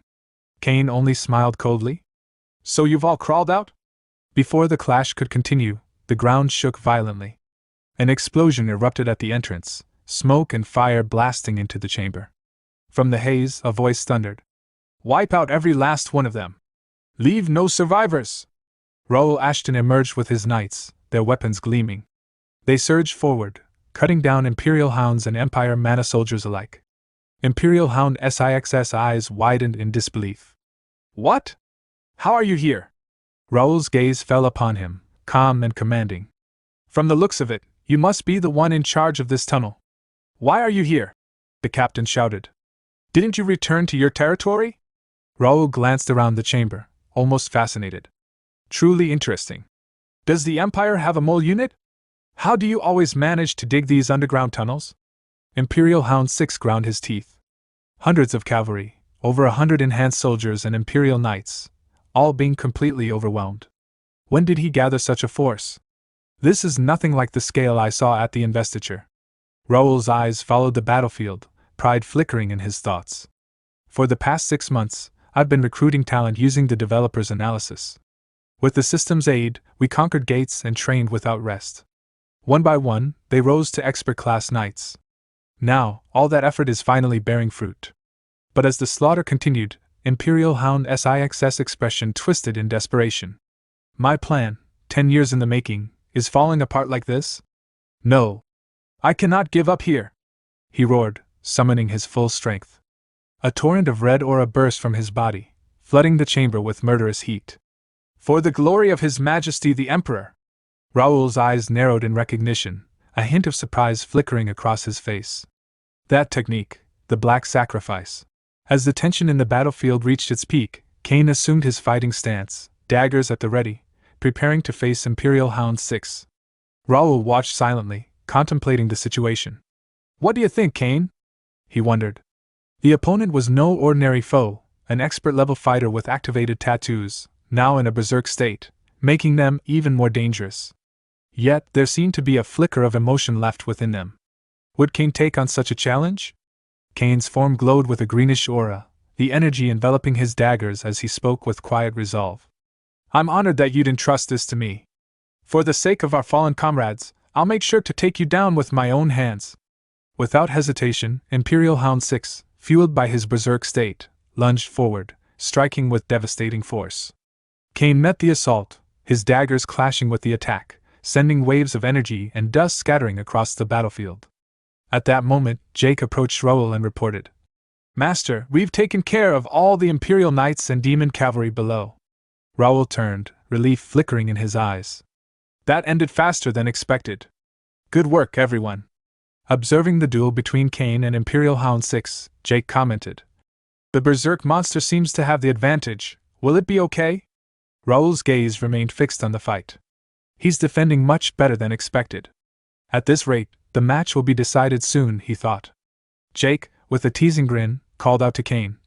Lady Cain, if this White Knight's help is needed, just say the word. Cain, flustered and angered by the remark, turned sharply. Not necessary, he growled, his eyes blazing. In a flash, he struck with lightning speed, slashing Imperial Hound 6 across the body. The berserker screamed in pain as blood spilled, falling to his knees, yet his dark aura still lingered. Turning to Jake, Cain asserted confidently, I'm more than enough on my own. Raoul nodded approvingly. It was an excellent match. Your skills have really improved. Cain replied humbly. I showed a shameful performance. Raoul's attention shifted to the fallen enemy. Now don't think this is the end, he said, activating his skill aura of radiance. Golden daggers surged forward, piercing Imperial Hound Six's body. Slowly, the dark, blood-infused aura began to fade. Cain observed silently, recognizing that the attack had severed the demonic energy that had possessed the hound. Raoul then commanded his knights to remove the corrupted power armor and take the fallen soldier away, still breathing.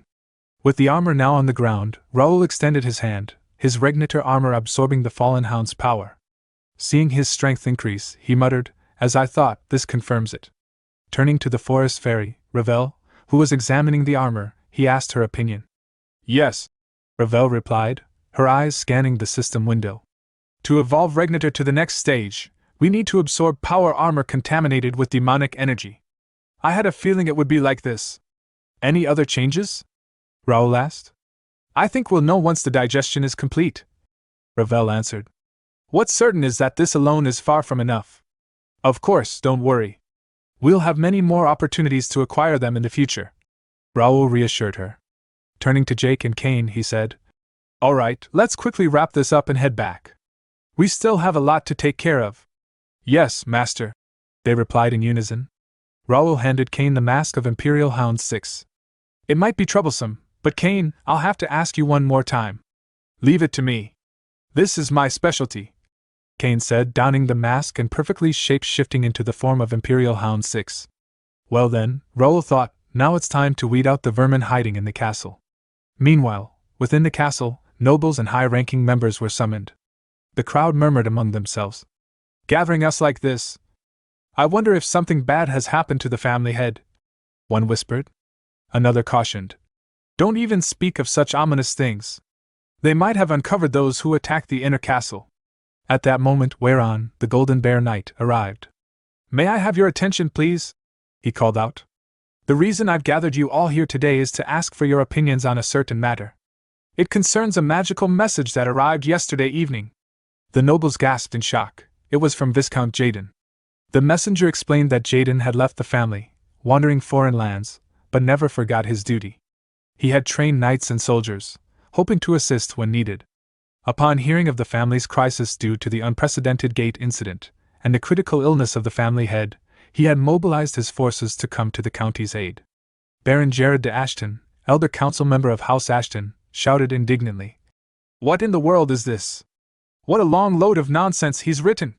How dare that traitor set foot on this land again? A young man with golden hair, Baron Isaac, replied calmly. There's no need to dwell on past events like that. Jared bellowed. Dwell on it? This is about a traitor, Baron Isaac. Isaac countered. It's true that Viscount Jaden's actions have harmed the main family, but must we turn away someone coming to help in this situation? Whereon spoke up, his voice steady. Actually, this matter should be decided by the Count, or the Count's representative. But the situation is urgent. According to our scouts, Viscount Jaden and his group of supporting lords will arrive at Conford Castle tomorrow. Jared and the other nobles were taken aback. What? Such an insolent fellow, bringing troops into the county without permission? Baron Isaac inquired. Has there been any armed conflict or looting? Whereon replied. No reports of that nature have come in. Isaac pressed further. Then what's the problem? He isn't forcing his way in. Isn't this a sign he doesn't intend hostility? A fellow noble suggested. Wouldn't it be better to accept him for now and discuss it later when the Count's representative returns? Turning away someone offering help is unbecoming of a noble house. Jared, flustered, shouted. Such an ungrateful. After all the kindness the Count's family has shown, how dare you say such absurd things? Isaac shook his head. It's that outdated thinking eating away at the family, letting emotions cloud judgment. Another noble stepped forward. That's right. It's time we put an end to these bad habits. Jared, seeing Isaac's point gaining agreement, thought grimly, to side with such unreasonable opinions. I fear something terrible is about to happen in the county. The Ashton family was no ordinary noble house. Bearing the title of Border Count, the Ashtons stood as the western shield of the kingdom, entrusted with defending the lands against the ominous Forbidden Zone. Because of this responsibility, the royal family had granted them extraordinary privileges. Several territories paid taxes directly to the Count instead of the crown, and the Count in return forwarded only a portion to the kingdom. He raised and commanded his own military forces, and any land reclaimed near the Forbidden Zone automatically became part of his domain. He even possessed the authority to appoint lords. Thanks to these powers, the Ashton household ruled over so many vassal families that people often called it a small kingdom, its territory vast, comparable to the size of the Korean peninsula. Naturally, within such a realm, nobles frequently clashed over rights and interests, and factions formed according to their political stance. Before leaving the estate, Raoul had warned Philip, keep an eye on some of the relatives who raise their voices while I'm gone. They'll do anything for a slice of power. Baron Isaac, on the other hand, argued, since we're family, shouldn't we discuss things with them directly? Philip stepped forward, bowing slightly. Forgive the interruption. I've just received contact from the acting count, and I will convey his orders. The hall fell instantly silent. Philip gestured toward the wall. Everyone, please direct your attention to the screen. A large screen lit up behind him, revealing acting Count Dylan. People of Conford Castle. Dylan began, his voice steady despite the tension hanging in the air. I apologize for the delay. This is Dylan, acting Count. I thank you all for fulfilling your duties during this time of turmoil. I will now announce several decisions made during the meeting. The crowd leaned forward. First, Dylan continued, from this moment onward, all gates of Comfort Castle will be closed, and entry or exit is strictly prohibited. Second, I appoint Chief Knight Wayron as temporary commander of the castle. All forces within the castle are to obey his orders until the commander-in-chief or my unit arrives. Violations will be punished under wartime law. The screen faded. Philip lowered his head. That is all. The briefing is over. You may be dismissed. Baron Isaac's expression darkened. He turned sharply and left without a single word. Philip watched him go with a grim expression. If only they backed down quietly, but no. If they could, none of this would have started. At night, Baron Isaac's mansion, meeting room. Baron Isaac sat at the head of a long table. So, did you find out the current troop placements? Divany, commander of the Guard Corps and a chain knight, nodded. Of course. The Count's central army is stationed entirely inside the inner castle. The Guard forces occupy the two outer walls, and the Silver Bear Knights are holding the outer gate. Baron Dwine, captain of the Guard, stroked his beard. Concentrating the direct forces in the inner castle, that works in our favor. Isaac turned to Divany. Who ordered the Silver Bear Knights to be stationed outside? Divany answered. It seems temporary Commander Wayron made the request to their knight commander. Isaac shifted his gaze to another man. And? Will that be a problem? Baron Lamar, vice commander of the Chain Knights, replied confidently. If you're referring to the Silver Bear Knights, no. We've already brought several to our side. Handling the separated ones won't be difficult. Isaac leaned back, thinking. The Chain Knights, a probationary knight order awaiting positions in the regular orders, also commanded the Guard Corps at Comfort Castle and other key forts. In other words, aside from the elite knight orders, every other force was already under their influence. Good, Isaac said. We'll leave the Silver Bear Knights to Baron Lamar and the Chain Knights. A noble raised a concern. Are you sure it's safe to ignore the inner castle? Without securing the manor, won't all of this be meaningless? We're not here to start a civil war. Isaac explained calmly. Once Baron Jaden enters the castle, legitimacy will follow naturally. He's bringing several hundred knights. Even if they force their way in, taking the manor will be easy. After that, we'll seize the families of the county's key figures as hostages. A silver-haired noble nodded. Then the Central Army and elite knight orders won't be able to act. Exactly, Isaac said. Once the tide shifts, the surrounding vassals will have no reason to side with Dylan. Prepare yourselves. Soon, the true master of the county, Baron Jaden, will arrive. One by one, the nobles left the meeting room. And as the door closed behind the last of them, a faint smile curled onto the face of Baron Lamar, who was, in truth, Cain, perfectly disguised by his shape-shifting skill. The next morning at the Comfort Castle, a Silver Bear Knight burst into the operations room, shouting, Disaster! Wayron, the temporary commander, rose immediately. What happened? The knight saluted shakily. A coup, sir. Overnight. A blood-soaked Silver Bear Knight arrived at the inner gate moments ago. He said the rebels, and traitorous Silver Bears, have seized all the outer gates. Baron Carlo, commander of the Silver Bear Knights, slammed his fist on the table. What disgrace is this? Tarnishing the name of Silver Bear so shamelessly? Philip asked urgently. Where is Captain Dwine? It appears he's joined them. The Silver Bear Knight said bitterly. The moment news spread, he went out saying he would assess the situation. He never returned. Wayron clutched his head. Baron Jaden is expected to arrive around noon. Baron Carlo grabbed the hilt of his sword. Damn it! I'll cut down every last traitor. If we can break through even one gate before they gather more forces, we can end this siege. Stop, Wayron commanded. Our top priority is protecting the Count's household. A reckless attack will doom us all. If we're ambushed like last time, everything will collapse. Carlo grit his teeth in frustration. Philip stepped in. The commander is right. If fighting breaks out inside the castle, soldiers and civilians alike will suffer. Carlo growled. Then what do you suggest? Are we just going to sit and watch Jaden's forces march in? A calm voice answered from the doorway. No, Raoul said as he entered. Of course we can't. You've all endured enough. The knights turned in shock. Baron Raoul? How are you here? Raoul smiled faintly.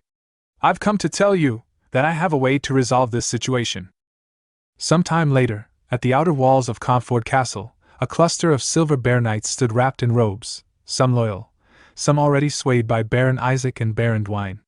Baron Isaac and Baron Dwayne arrived at the wall. One of the silver bear knights called out, "Captain of the guard, you've arrived. What's the situation?" Dwayne asked. The guard extended a small scope.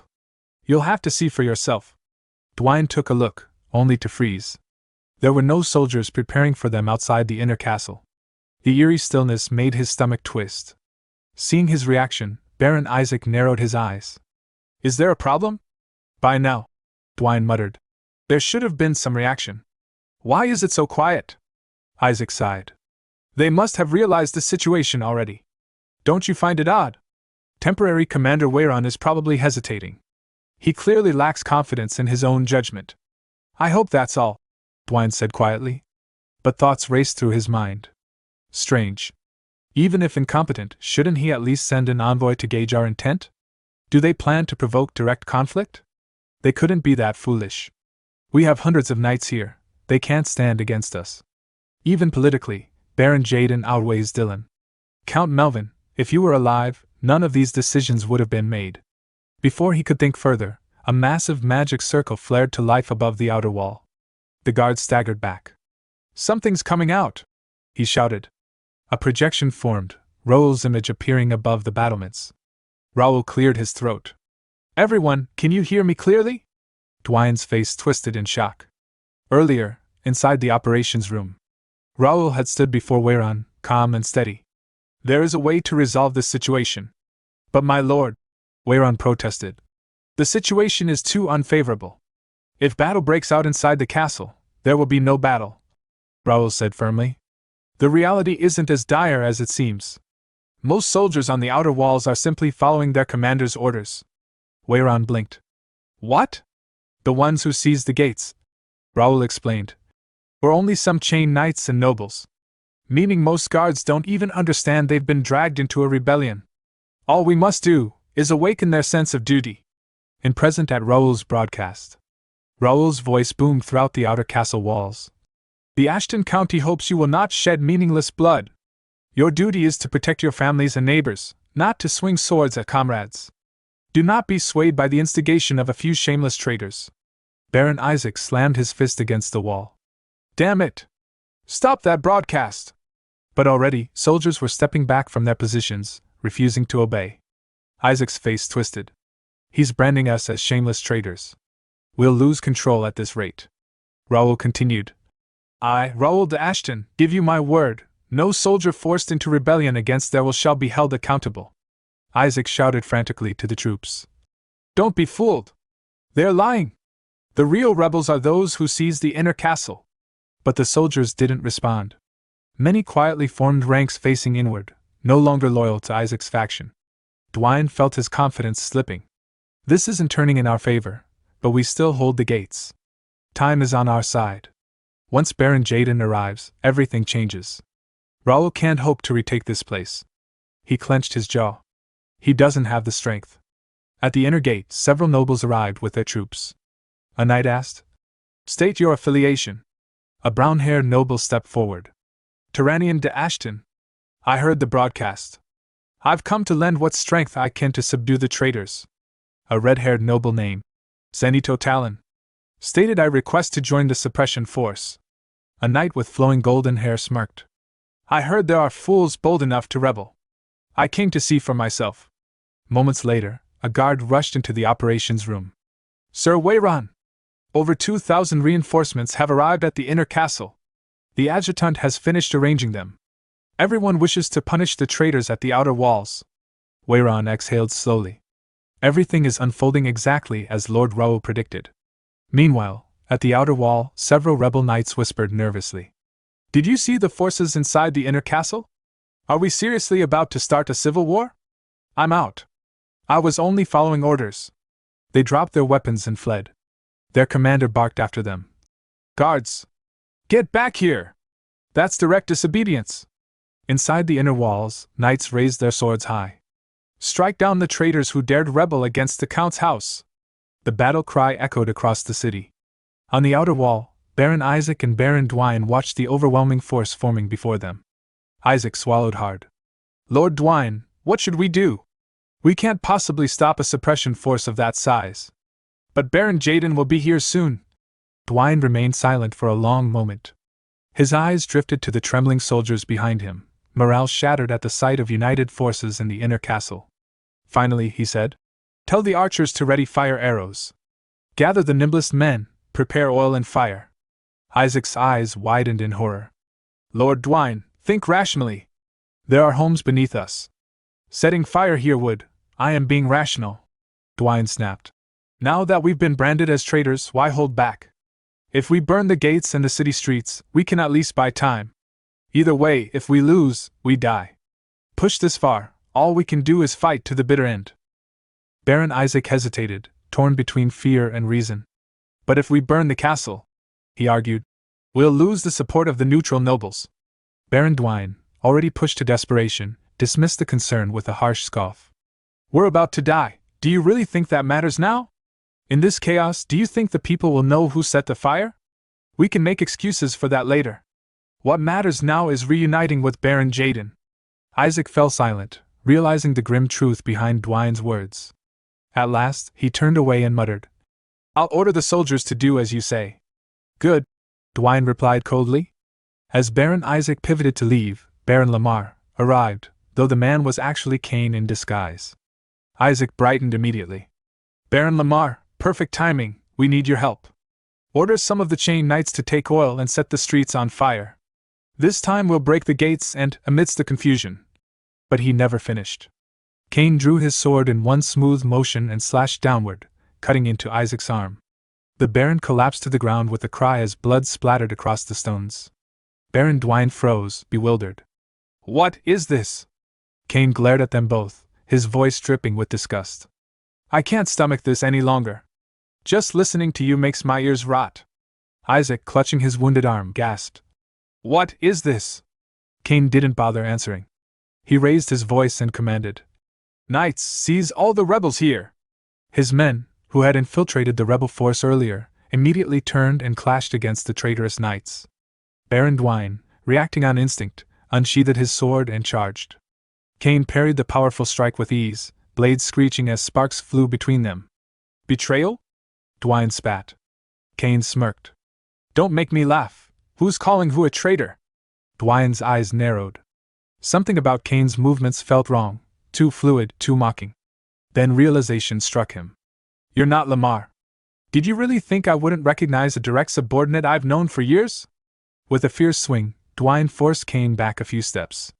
But Cain only chuckled. "Who knows? But for someone claiming that, you realized it far too late." Before Dwayne could reply, he sensed a presence behind him. He spun, raising his sword just in time to block a brutally heavy attack. The sheer force sent tremors through his arms. "Who swings a sword with such monstrous strength?" he thought. He turned fully and found Jake standing there, eyes sharp and cold. "You can still stand?" Jake asked. "It's been a while, Senior. Or should I call you a traitor now?" A bead of sweat rolled down Dwayne's face. Jake stepped closer. "Ever since you left the Golden Bear Knights, it seems your head's gone mad. Doing things you didn't dare even 10 years ago." Dwayne stared at Jake, horrified. When did he become this strong? 2 years ago, I could overwhelm him easily. Cain's form shimmered as he returned to his original self. He approached Jake and asked, "You two knew each other?" "Something like that," Jake muttered. "But not on good terms." Meanwhile, the remaining rebel knights were subdued and restrained. Baron Dwayne let out a bitter laugh. "If you've shown up, that means Raoul is here too. To be toyed with by a brat. I really have grown old." Cain bristled with anger. "Watch your tongue when speaking of the master." But Jake stepped past him, his expression turning cold and murderous. In a split second, he rushed forward and slammed his fist into Dwayne's face with devastating force. Dwayne spat blood and collapsed, unconscious. Jake then opened the guild communication channel. "The rebels who seized the outer walls have been suppressed, Master," he reported. Raoul's calm voice answered, "Good work, everyone. Lock them all in the castle's underground prison. And place guards at the estates of every implicated family." "Yes, Master," Jake replied before closing the channel. Moments later, Wayron entered and reported, "We have arrested all nobles and Knight Order members involved in this rebellion." "Well done," Raoul said. The evidence is solid, they won't be able to deny anything. Inwardly, he thought, with this, the trash inside the main house should finally be cleared. Now, only one unwanted guest remains. He asked, "Where is Viscount Jaden? He should arrive within an hour." Whereon replied. Raoul stood, resolving himself. Then it's time to make preparations. Baron Carlo, commander of the Silver Bear Knights, stepped forward. "My lord, I will follow the Baron as well." Raoul studied him briefly. Baron Carlo, casualties among his knights, traitors among his ranks, and yet he's trying to take responsibility. Philip approached and quietly asked, "What do you intend to do?" "For now," Raoul said, "we should at least try to talk. After all, he is, at least in name, my elder uncle." "And if they launch a reckless attack?" Philip asked. Raoul's eyes hardened. "Then we'll sweep them away without mercy."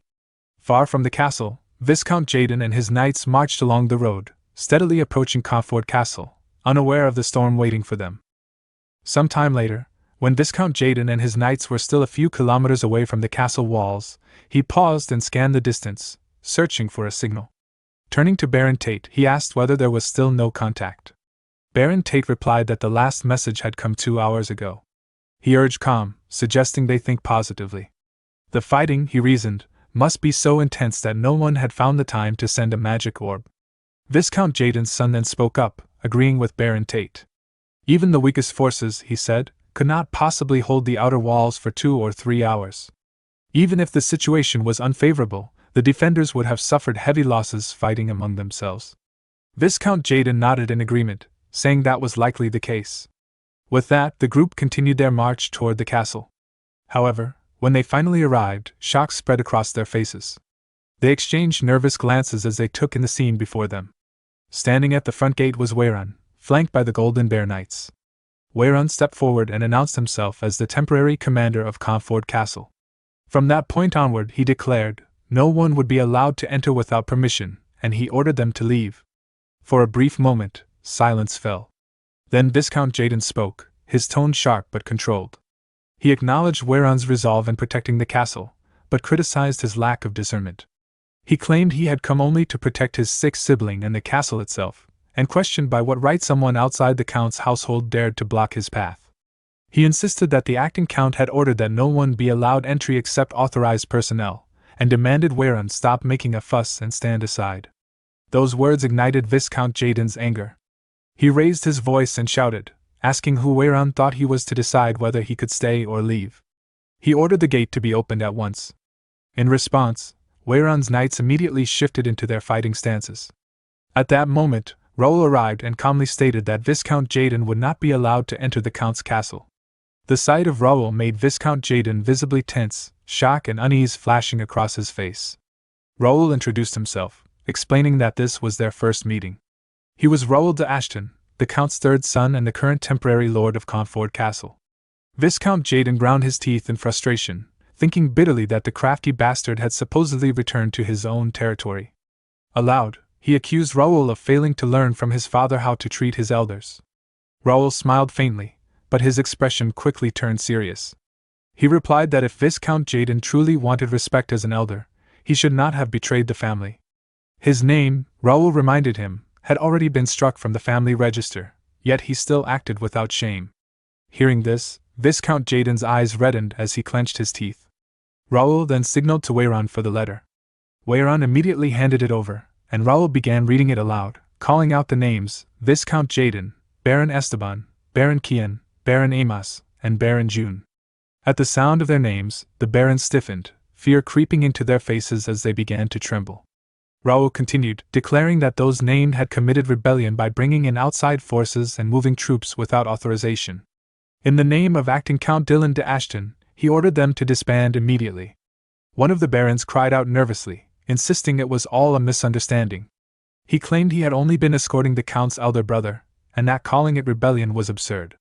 Raoul replied coldly that if they were innocent, they should come to the Count's castle and prove it. If they had no intention of escalating the situation, they were to leave at once. The Baron fell silent, glancing uneasily toward Viscount Jaden. After a brief pause, Viscount Jaden suddenly burst into laughter. He remarked that this was a real blow to him, and since either side was willing to yield, the matter clearly would not end there. He proposed settling the issue with a 5-on-5 nightly duel, suggesting it was a fair solution. Raoul, inwardly tense, recognized the proposal for what it was, a nightly tournament, a method used to judge disputes the law could not resolve. It was a middle ground between personal duels and full-scale territorial war, a way to settle matters through honor and acceptance of the outcome. Outraged, Weyran shouted, demanding how someone without honor could even speak of a nightly duel. Viscount Jaden responded that he believed it was a proposal that would not put them at a disadvantage. If that method was unacceptable, he said, then there was no choice but to fight it out right there. Raoul could only think of it as a nuisance. At that moment, Jake, standing beside Raoul, sent a message through the guild channel, suggesting it would be better to simply fight and wipe them out. He volunteered to take the vanguard. Raoul admitted to himself that he wanted to do exactly that, but knew the decision was not so simple. Kane responded to Jake, advising against a direct clash. The losses on their side would be severe. Jake questioned that assessment, pointing out that the knights Raoul had prepared were twice the enemy's number. Kane explained the real problem. They were missing the most crucial force.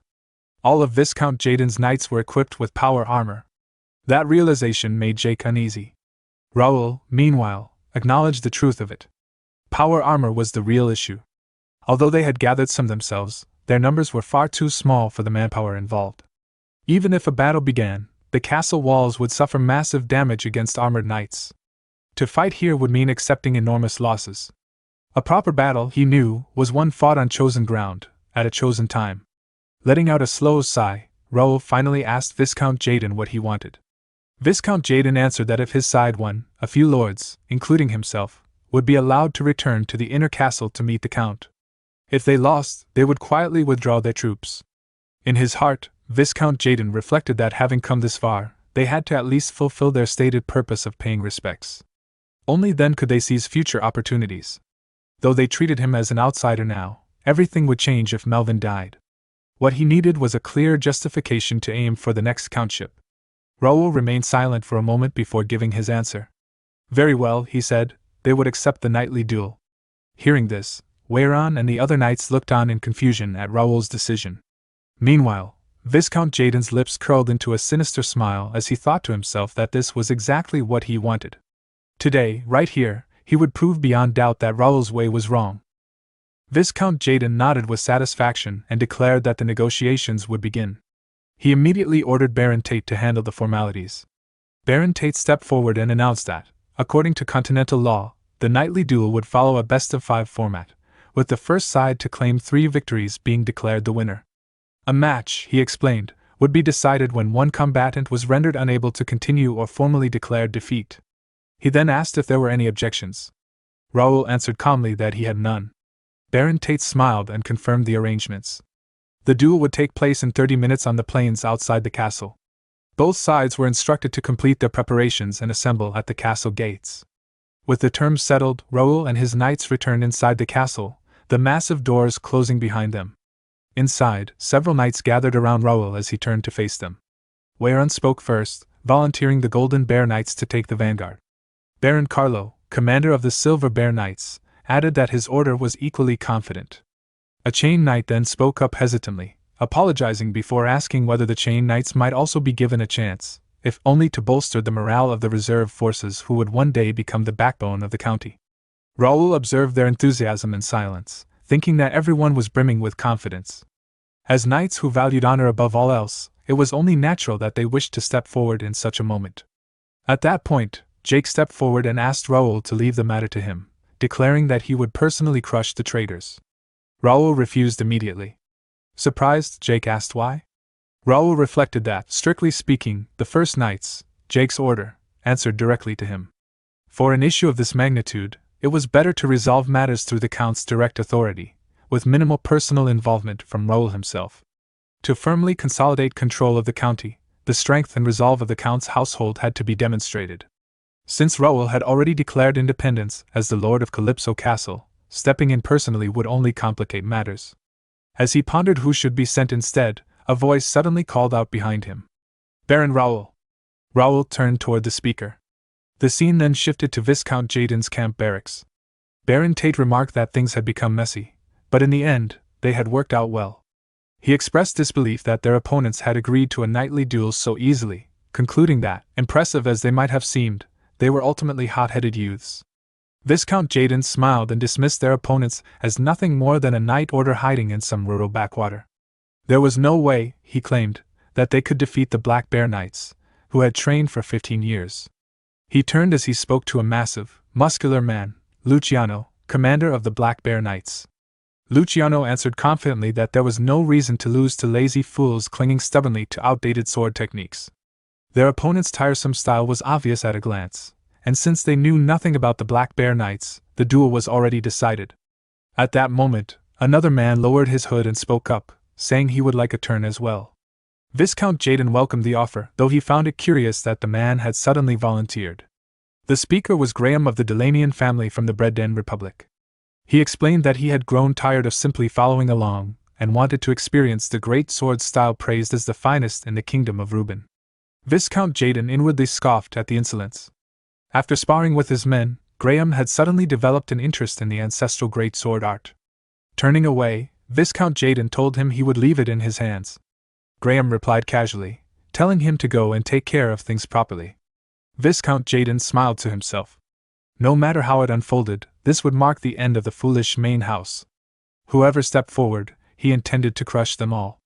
Some time later, at the castle gate, a Golden Bear Knight acting as referee raised his voice and announced the start of the nightly duel, calling both sides to step forward. From Viscount Jaden's side, Luciano advanced, gripping his long sword. From Raoul's side, a man in his 40s stepped forward, holding a ripper.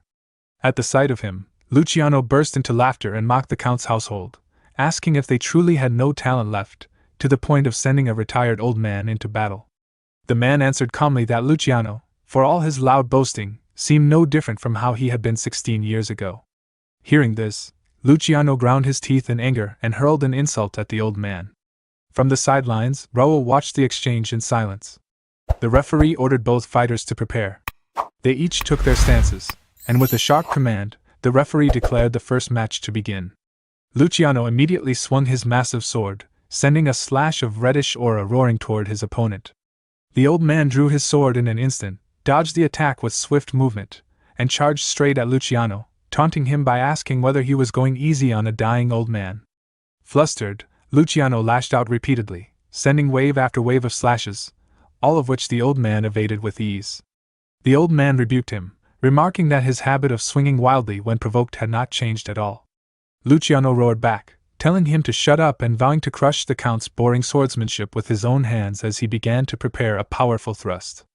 The old man's expression hardened. He channeled a golden aura that wrapped around his blade.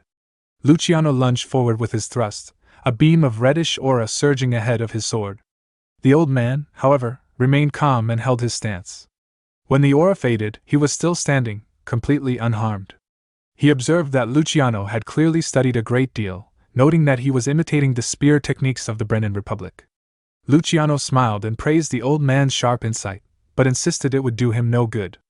The old man smiled in return and said it had been a long time since he had felt this way. As he spoke, even more golden aura poured from him, enveloping both his body and his sword. He added that the sensation of his blood boiling was something he had not experienced in ages. From the sidelines, Raoul watched the unfolding battle with a faint, knowing smile. Seeing the turbulent mana gathering around the old man, Luciano ground his teeth in growing unease.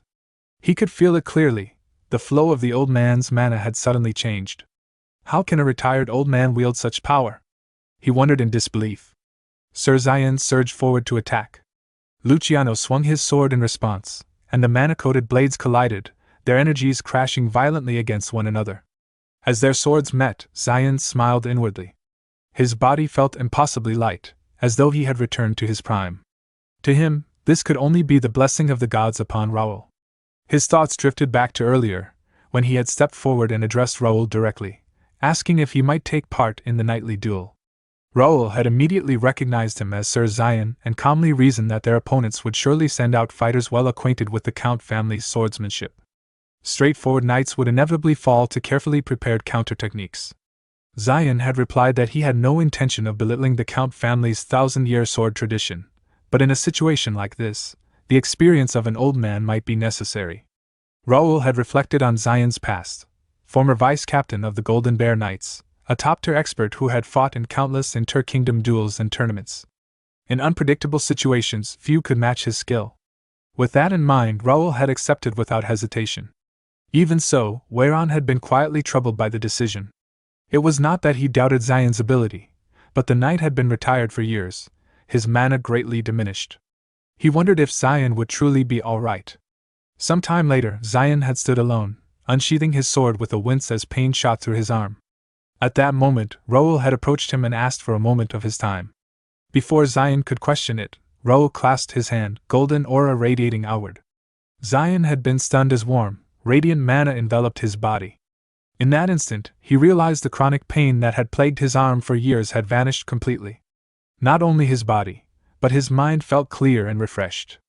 The impossible had become reality, convincing him that the youngest lord had truly received the god's blessing and awakened. Back in the present duel, Xian pressed forward, driving Luciano back with a powerful strike. From the sidelines, Raoul observed quietly. It seemed Xian truly believed the power he wielded was divine. In truth, it was simply Raoul's radiant aura, enhanced slightly by his abilities. Since Xian was not a guild member, the effect was weaker, but even that was more than enough. Xian unleashed several mana slashes in quick succession. Luciano failed to block them all and was forced to his knees, cursing angrily. Xian asked calmly whether that was all he had, remarking that Luciano's efforts over the years seemed to have amounted to nothing. Luciano snapped back, demanding to know what nonsense the old man was spouting. Xian told him to place a hand over his heart and think. 16 years had passed since Luciano left the Count's house. Could he truly say he had lived as fiercely as he had back then? Luciano clenched his teeth, fury boiling over. In his mind, he rejected the notion outright. He believed he had lived a far more meaningful life than remaining in the countryside, endlessly killing monsters. Memories of his time in the Count's house filled him with bitterness, endless training, sleepless dispatches to forbidden zones, relentless battles against monsters, and no proper recognition even after risking his life. To him, his choice had been right. It had to be. Suddenly, the tattoo on Luciano's neck began to glow. His mana surged violently, shaking the air as he shouted that he had not been wrong. Jake, Weiran, and the other knights stiffened in alarm at the sight. Xian stared in shock, realizing that Raoul's earlier warning had been true. He remembered Raoul's words clearly. Even with a blessing, Xian must not let his guard down. The enemy would surely be hiding a trump card, waiting until they were cornered to reveal it as a last resort. Only by staying vigilant would an opening appear. Returning to the present, Xian shifted into a defensive stance. So their final measure was the Emperor's tattoo, he thought grimly. I never imagined they would actually touch such a taboo. Luciano, now wrapped in overwhelming mana that coated both his body and his sword, declared that he would finish this in one blow. Weiran turned to Raoul anxiously, warning that at this rate, Sir Xian was in danger. Luciano swung his sword with terrifying force. Xian barely dodged, leaping backward to create distance. As he steadied himself, he realized the power Luciano now wielded was on an entirely different level. By burning life force and mana, the enemy had gained a massive advantage in a short battle. Xian forced himself to remain calm. The opportunity would come, Raoul had said so. Taking a deep breath, he raised his sword and settled into his stance once more. He resolved not to betray the trust Raoul had placed in him. He would seize victory here and return. Seeing that unwavering resolve, a small, satisfied smile appeared on Raoul's face. The battlefield shook as the mana blades of Luciano and Xian collided, sending explosions and clouds of dust spiraling into the air. Each strike threw debris across the field, forcing the knights watching the duel to brace themselves, expecting stones to rain down. Yet, to their confusion, the debris halted midair, stopped by Raoul's intervention. All right, I've got a rough grasp of it now, Raoul thought, directing his psychic power toward Xian to support him in the fight. Well then, let's test the results obtained from Janak's dungeon. Xian prepared for the next strike, but this time he could not dodge Luciano's attack on his own. To his surprise, Raoul's power aided him, almost as if an invisible wind was pushing him forward. What's this feeling? He thought. Dodging has never been this easy. It's like the goddess of victory herself is standing behind me, protecting me. Raoul, observing from the sidelines, reflected on his technique, the telekinesis enhancement technique. Until now, he had only used it to augment his own physical strength. Since the power relied on spiritual energy, projecting it onto opponents with souls had been impossible. but no longer. With his support, Zion blocked Luciano's next attack head-on. In a swift counter, Zion severed Luciano's sword arm, causing the man to scream in agony as both his arm and weapon dropped to the ground. Kneeling, Luciano shouted, "I'm not wrong!" before collapsing unconscious. Viscount Jaden's eyes widened in shock. Around him, Raoul's knights cheered, praising Zion's victory. Zion, ever disciplined, immediately approached Raoul and saluted. "Zion, as per the Viscount's orders, I've returned victorious from the first duel," he reported. Raoul nodded approvingly. "It was a splendid duel, Sir Zion. On behalf of the Count's family, I commend you for your efforts." Turning to observe Viscount Jaden, Raoul pondered, now, what will he do next? A grim smile crossed Viscount Jaden's face as he gritted his teeth in anger. Moments later, the referee announced the next duel. Both knights were summoned to step forward. From Raoul's side, Baron Carlo advanced. "I am Carlo de Ashton, commander of the Silver Bear Knights," he declared. From Viscount Jaden's side, Graham stepped forward. "You may call me Ray for now," he said casually. Baron Carlo bristled at the insolence. "How rude! In a knightly duel, it is proper to openly reveal one's identity. How dare such a fellow challenge the Ashton Count's family?" The referee quickly intervened. "Prepare yourselves, the duel will begin shortly." Raoul watched, thinking wryly, here we go again. He was insisting on a fair match earlier. His gaze landed on Graham. "By the way, it's been a while since I've seen that one. I wonder when he would appear." Raoul examined his status window. Graham, 46 years old, level 89, a seasoned sword expert affiliated with the Kingdom of Reuben, Baron Hawn's House of the Brennan Republic, and House Delanian. Raoul recalled that Graham had been present during an incident at the capital mansion in the past, where he had proven himself a formidable opponent. "I wonder how he is now." The duel began. Graham leapt into the air, wielding a sword in each hand, and swung downward at Baron Carlo, who blocked the strike with his long sword. Sparks flew as their blades clashed. Raoul thought to himself, he's certainly a force to be reckoned with, but Carlo is no pushover either. Baron Carlo dropped into a defensive stance, then charged. Graham barely blocked the incoming attack, grinning as he activated a tattoo. "Good. As expected of the kingdom's strongest swordsmanship, but that's the end of it now." Mana surged around him, and in a blur of speed Graham moved around Carlo, leaving multiple afterimages in his wake. Graham's mind raced. "Unlike the foolishly self-destructive Luciano, I can properly handle this power. When dual swords move this fast, the opponent is bound to reveal an opening. One moment of distraction, and their life is over." Carlo's grip tightened, his sword trembling slightly as Graham prepared his next strike. Graham adjusted his position with incredible speed, closing in on Carlo from behind.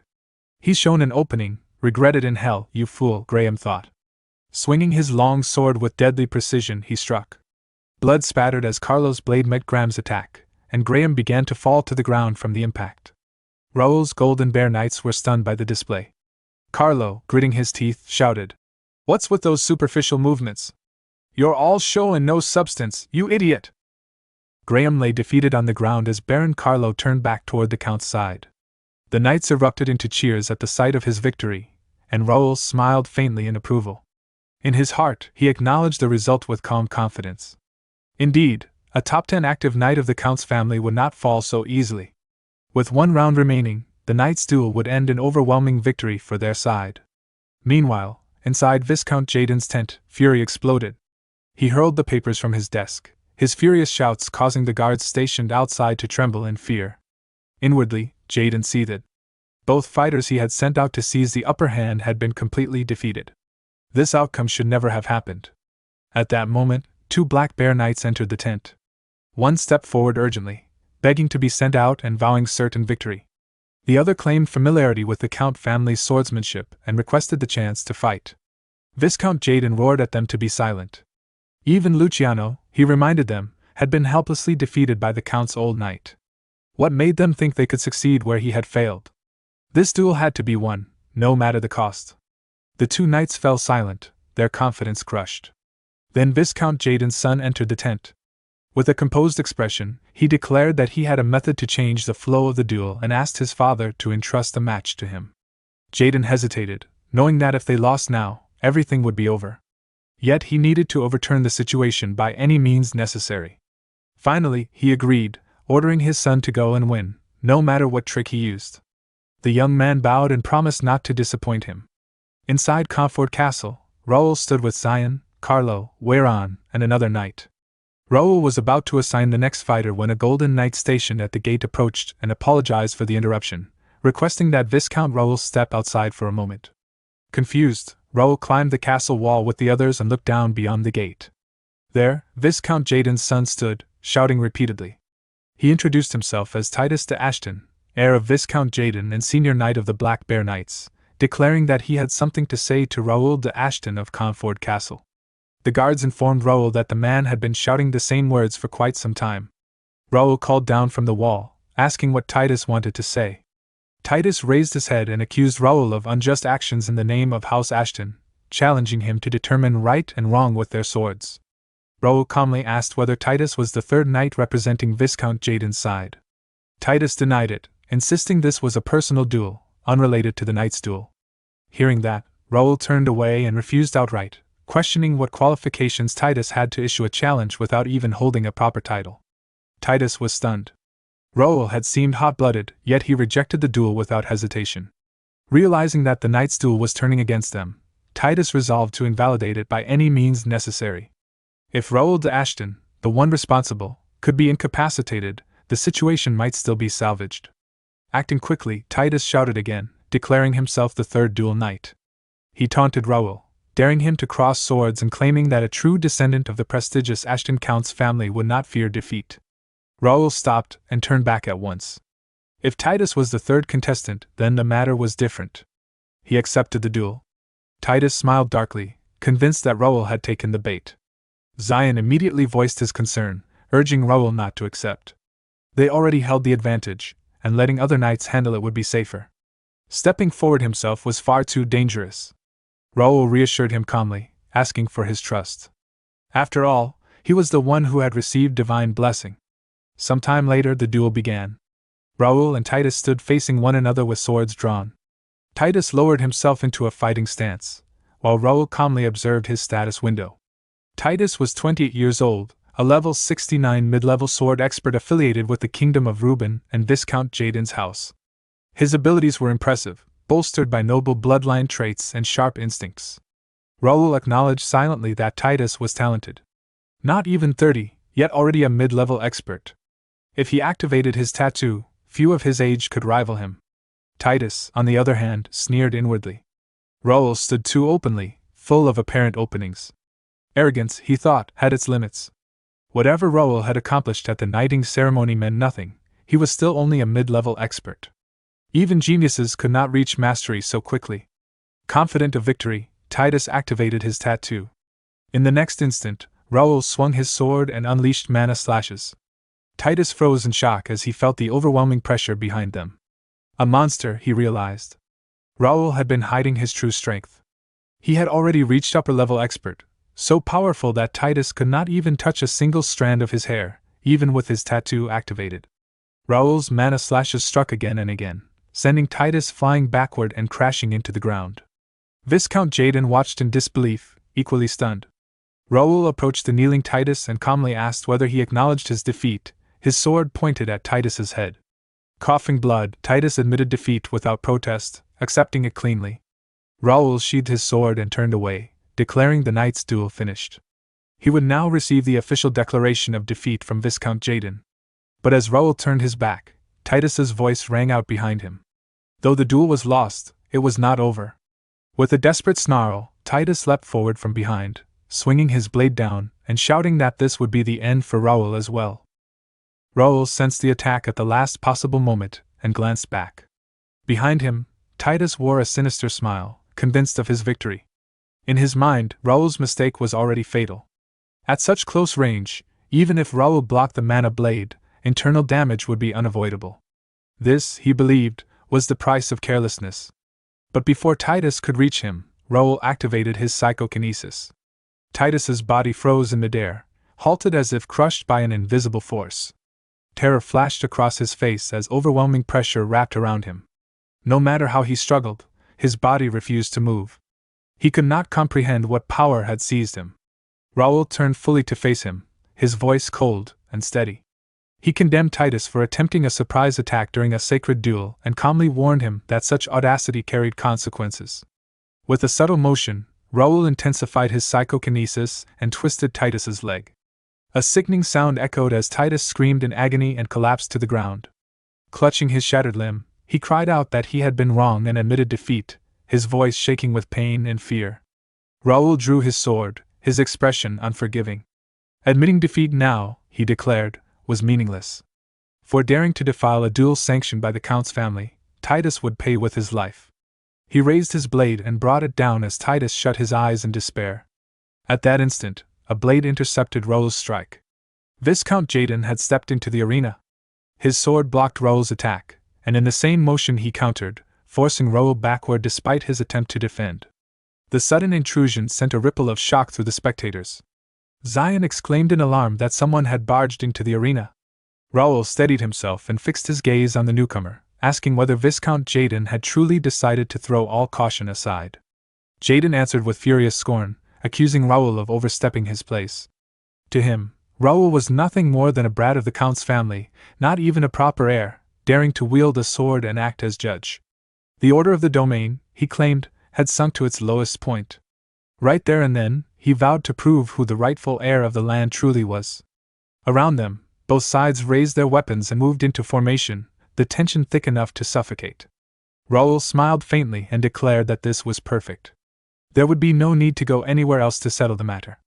Raising his voice, he announced himself as Raoul Ashton, Lord of Calyp's castle, and proclaimed that he would now reveal every crime committed by the rebel leader, Viscount Jaden. The battlefield fell into stunned silence. Raoul accused Jaden of conspiring with other nobles to overthrow Comfort Castle and of attempting to poison Count Melvin, the head of the Ashton family. For these crimes, he declared, Viscount Jaden and his accomplices stood charged with treason. A noble protested weakly, denying any talk of poisoning or conspiracy. Viscount Jaden himself roared in outrage, denouncing Raoul's words as absurd nonsense spoken without proof. Who, he demanded, would believe the accusations of a mere child? Raoul answered calmly that Jaden was a fool to the very end. Whether he admitted his crimes or not, the Count's family would hold him accountable. Jaden laughed bitterly and asked by what right the Count's family presumed to judge him. Raoul corrected him.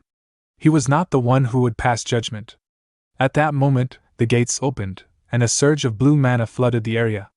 Sensing the presence behind him, Viscount Jaden turned, and froze in shock. Count Melvin had arrived. Raoul declared that the true master of this land would be the one to judge him. Cold sweat streamed down Viscount Jaden's face as his confidence shattered. Count Melvin stepped forward and spoke with authority, introducing himself as Melvin Ashton, Lord of Comfort Castle. From that moment on, he announced, he would personally settle all the sordid schemes carried out against his domain. The scene shifted to the Ashton estate, before Viscount Jaden's arrival there. Raoul entered his father's chamber, where Nikia stood beside the bed. She greeted him respectfully and confirmed that Count Melvin was showing signs of improvement. Leading Raoul closer, she explained that all external treatments were complete and that the mana filaria had been stabilized. With the mana collision halted, the Count's life was no longer in danger. Strangely, however, his mana was not moving, though no secondary complications had appeared. To Raoul's surprise, his father awoke at that moment. Coughing weakly, Count Melvin said he had heard the news and praised Raoul and Dylan for handling the situation wisely. Raoul urged his father to focus solely on recovery and advancing to the next stage, telling him not to worry about the domain.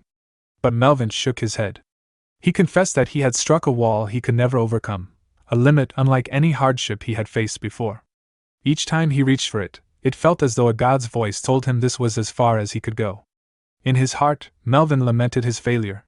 He had believed that wall could one day be broken, that he could fulfill the family's long-cherished wish with his own hands. Now, unable even to control his mana, he saw no choice but to pass his position on to his sons. Raoul interrupted him with a single question. Was he truly going to give up? The question left Melvin speechless. Raoul pressed on, asking whether the Sword Master and Lord of the Count's domain would abandon everything right there and then. He refused to accept it. That defeated expression, he said, was not the face the head of the Count's family should wear. Raoul declared his faith in his father's strength and vowed that he would make it happen, that his father would overcome the wall and rise once more. The room trembled as Raoul spoke to his father, explaining the truth behind his immobile mana.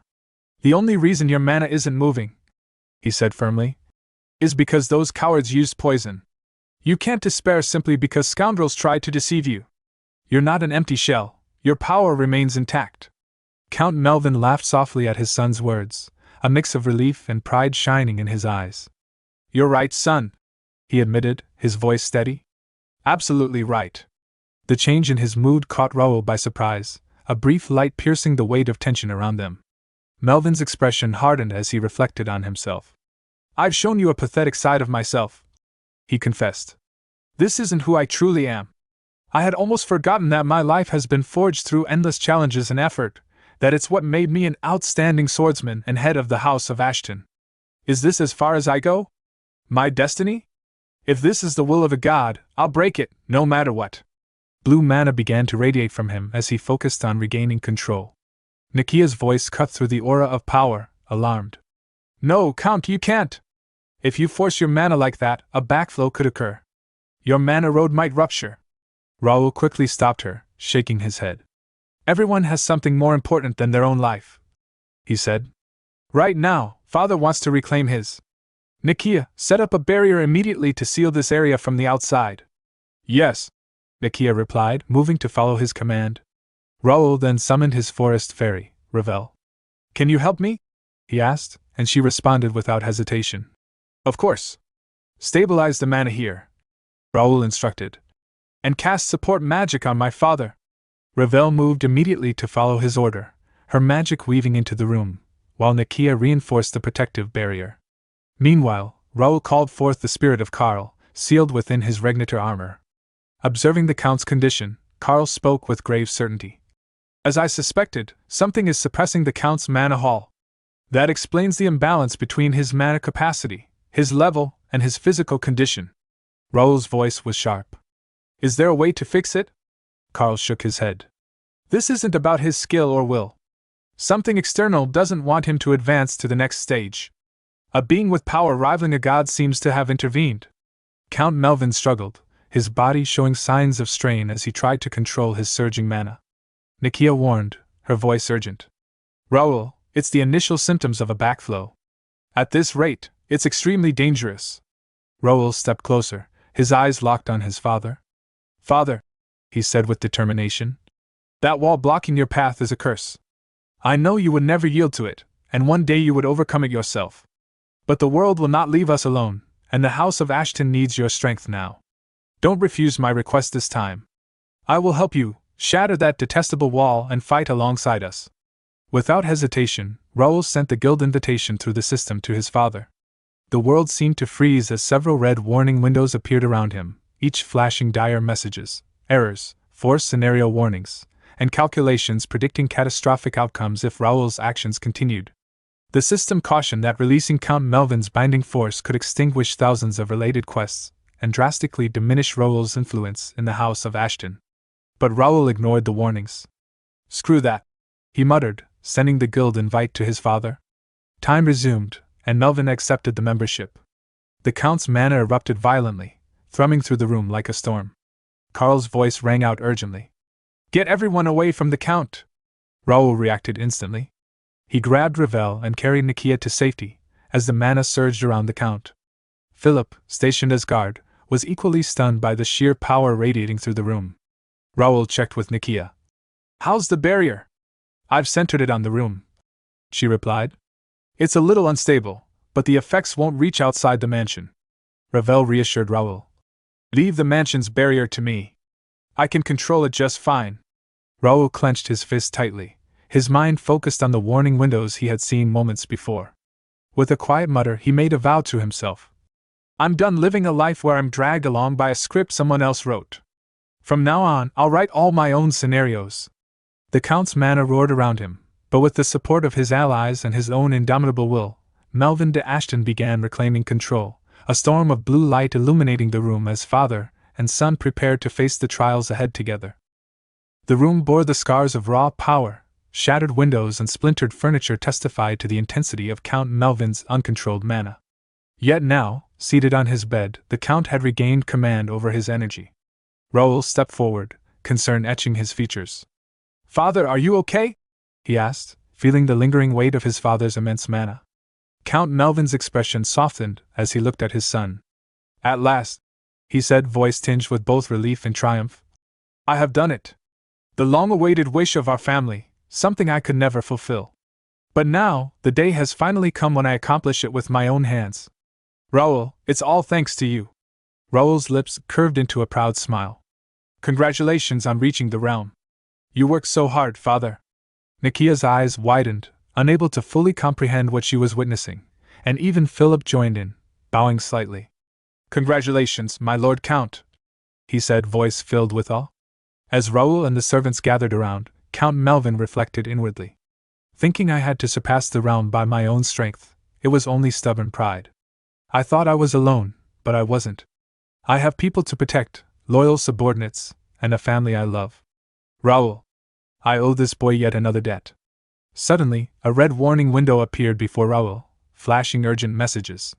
It declared that the main scenario NPC, Count Melvin de Ashton, had resisted compulsion and joined the first guild, triggering errors in the forced scenario. Fall of House Ashton. The system warned that misfortune might strike at any time, and the failure to follow protocol could jeopardize thousands of related quests. Raoul read it carefully, pondering the term karma for the first time. Players meddling with a mandatory scenario is nearly impossible, he thought.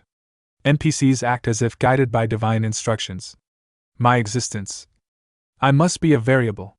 What kind of obstacle will this create? Before Raoul could dwell further, Count Melvin attempted to rise. Nikia quickly intervened. You must not move yet. You've just reached the realm, the pain will be intense. Raoul added, voice steady. Father, you don't need to push yourself.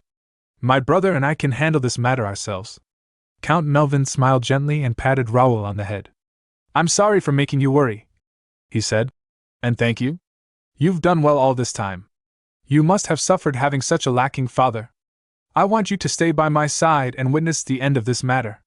Will you allow that? Raoul's thoughts flickered. I don't know how this karma will affect me, but it's worth accepting. I won't regret it. Of course, father, he replied firmly. With that, Count Melvin moved toward Viscount Jaden, his mana radiating powerfully around him. Viscount Jaden, eyes narrowing, sneered. I heard your condition had worsened. You were on the brink of death, yet you look perfectly fine. Were you deceiving the Count's family? Melvin's gaze hardened. You are still the same, with that shamelessness. I heard you were living comfortably in another nation. What drove you to this point? Anger contorted Jaden's features as he bared his teeth. Wipe that pitiful look off your face. You've forgotten, everything you have, I conceded to you. And yet you repaid that with ingratitude and blame me? Are you out of your mind? Melvin's command cut through the tension. Come in. Into the arena walked Nikia, Bishop Alonso of the Xenon Order, and Sixth Circle Mage Carissa of the Mage Association. The bishop spoke first. According to the Xenon Order and the Mage Association, the Count's collapse was not an accident. It was a clear assassination attempt. Nikia added gravely. These are the findings we obtained while treating the Count. He is suffering from an illness called manifilaria, a method commonly used within the Empire. Raoul's voice thundered. Drag them in. The servants were forced forward, trembling under the weight of Raoul's authority. We have secured not only evidence, but witnesses, accomplices, and the mastermind, he declared, joining multiple swords and pointing at the culprits. Now then, speak clearly. What did you do? One servant quavered. We only followed orders. We were told to mix a measured amount of the drug into the Count's food. Raoul pressed further. Who gave the order? Viscount Jaden, the servant admitted. Viscount Jaden's lips curved into a sinister smile. I see now, he said. So this was your scheme, my dear brother.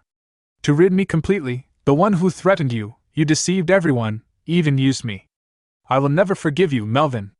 He leapt into the air, swinging his mana sword at Melvin, who blocked effortlessly. Jaden activated his tattoo and spat venomous words. Yes, those eyes. That expression.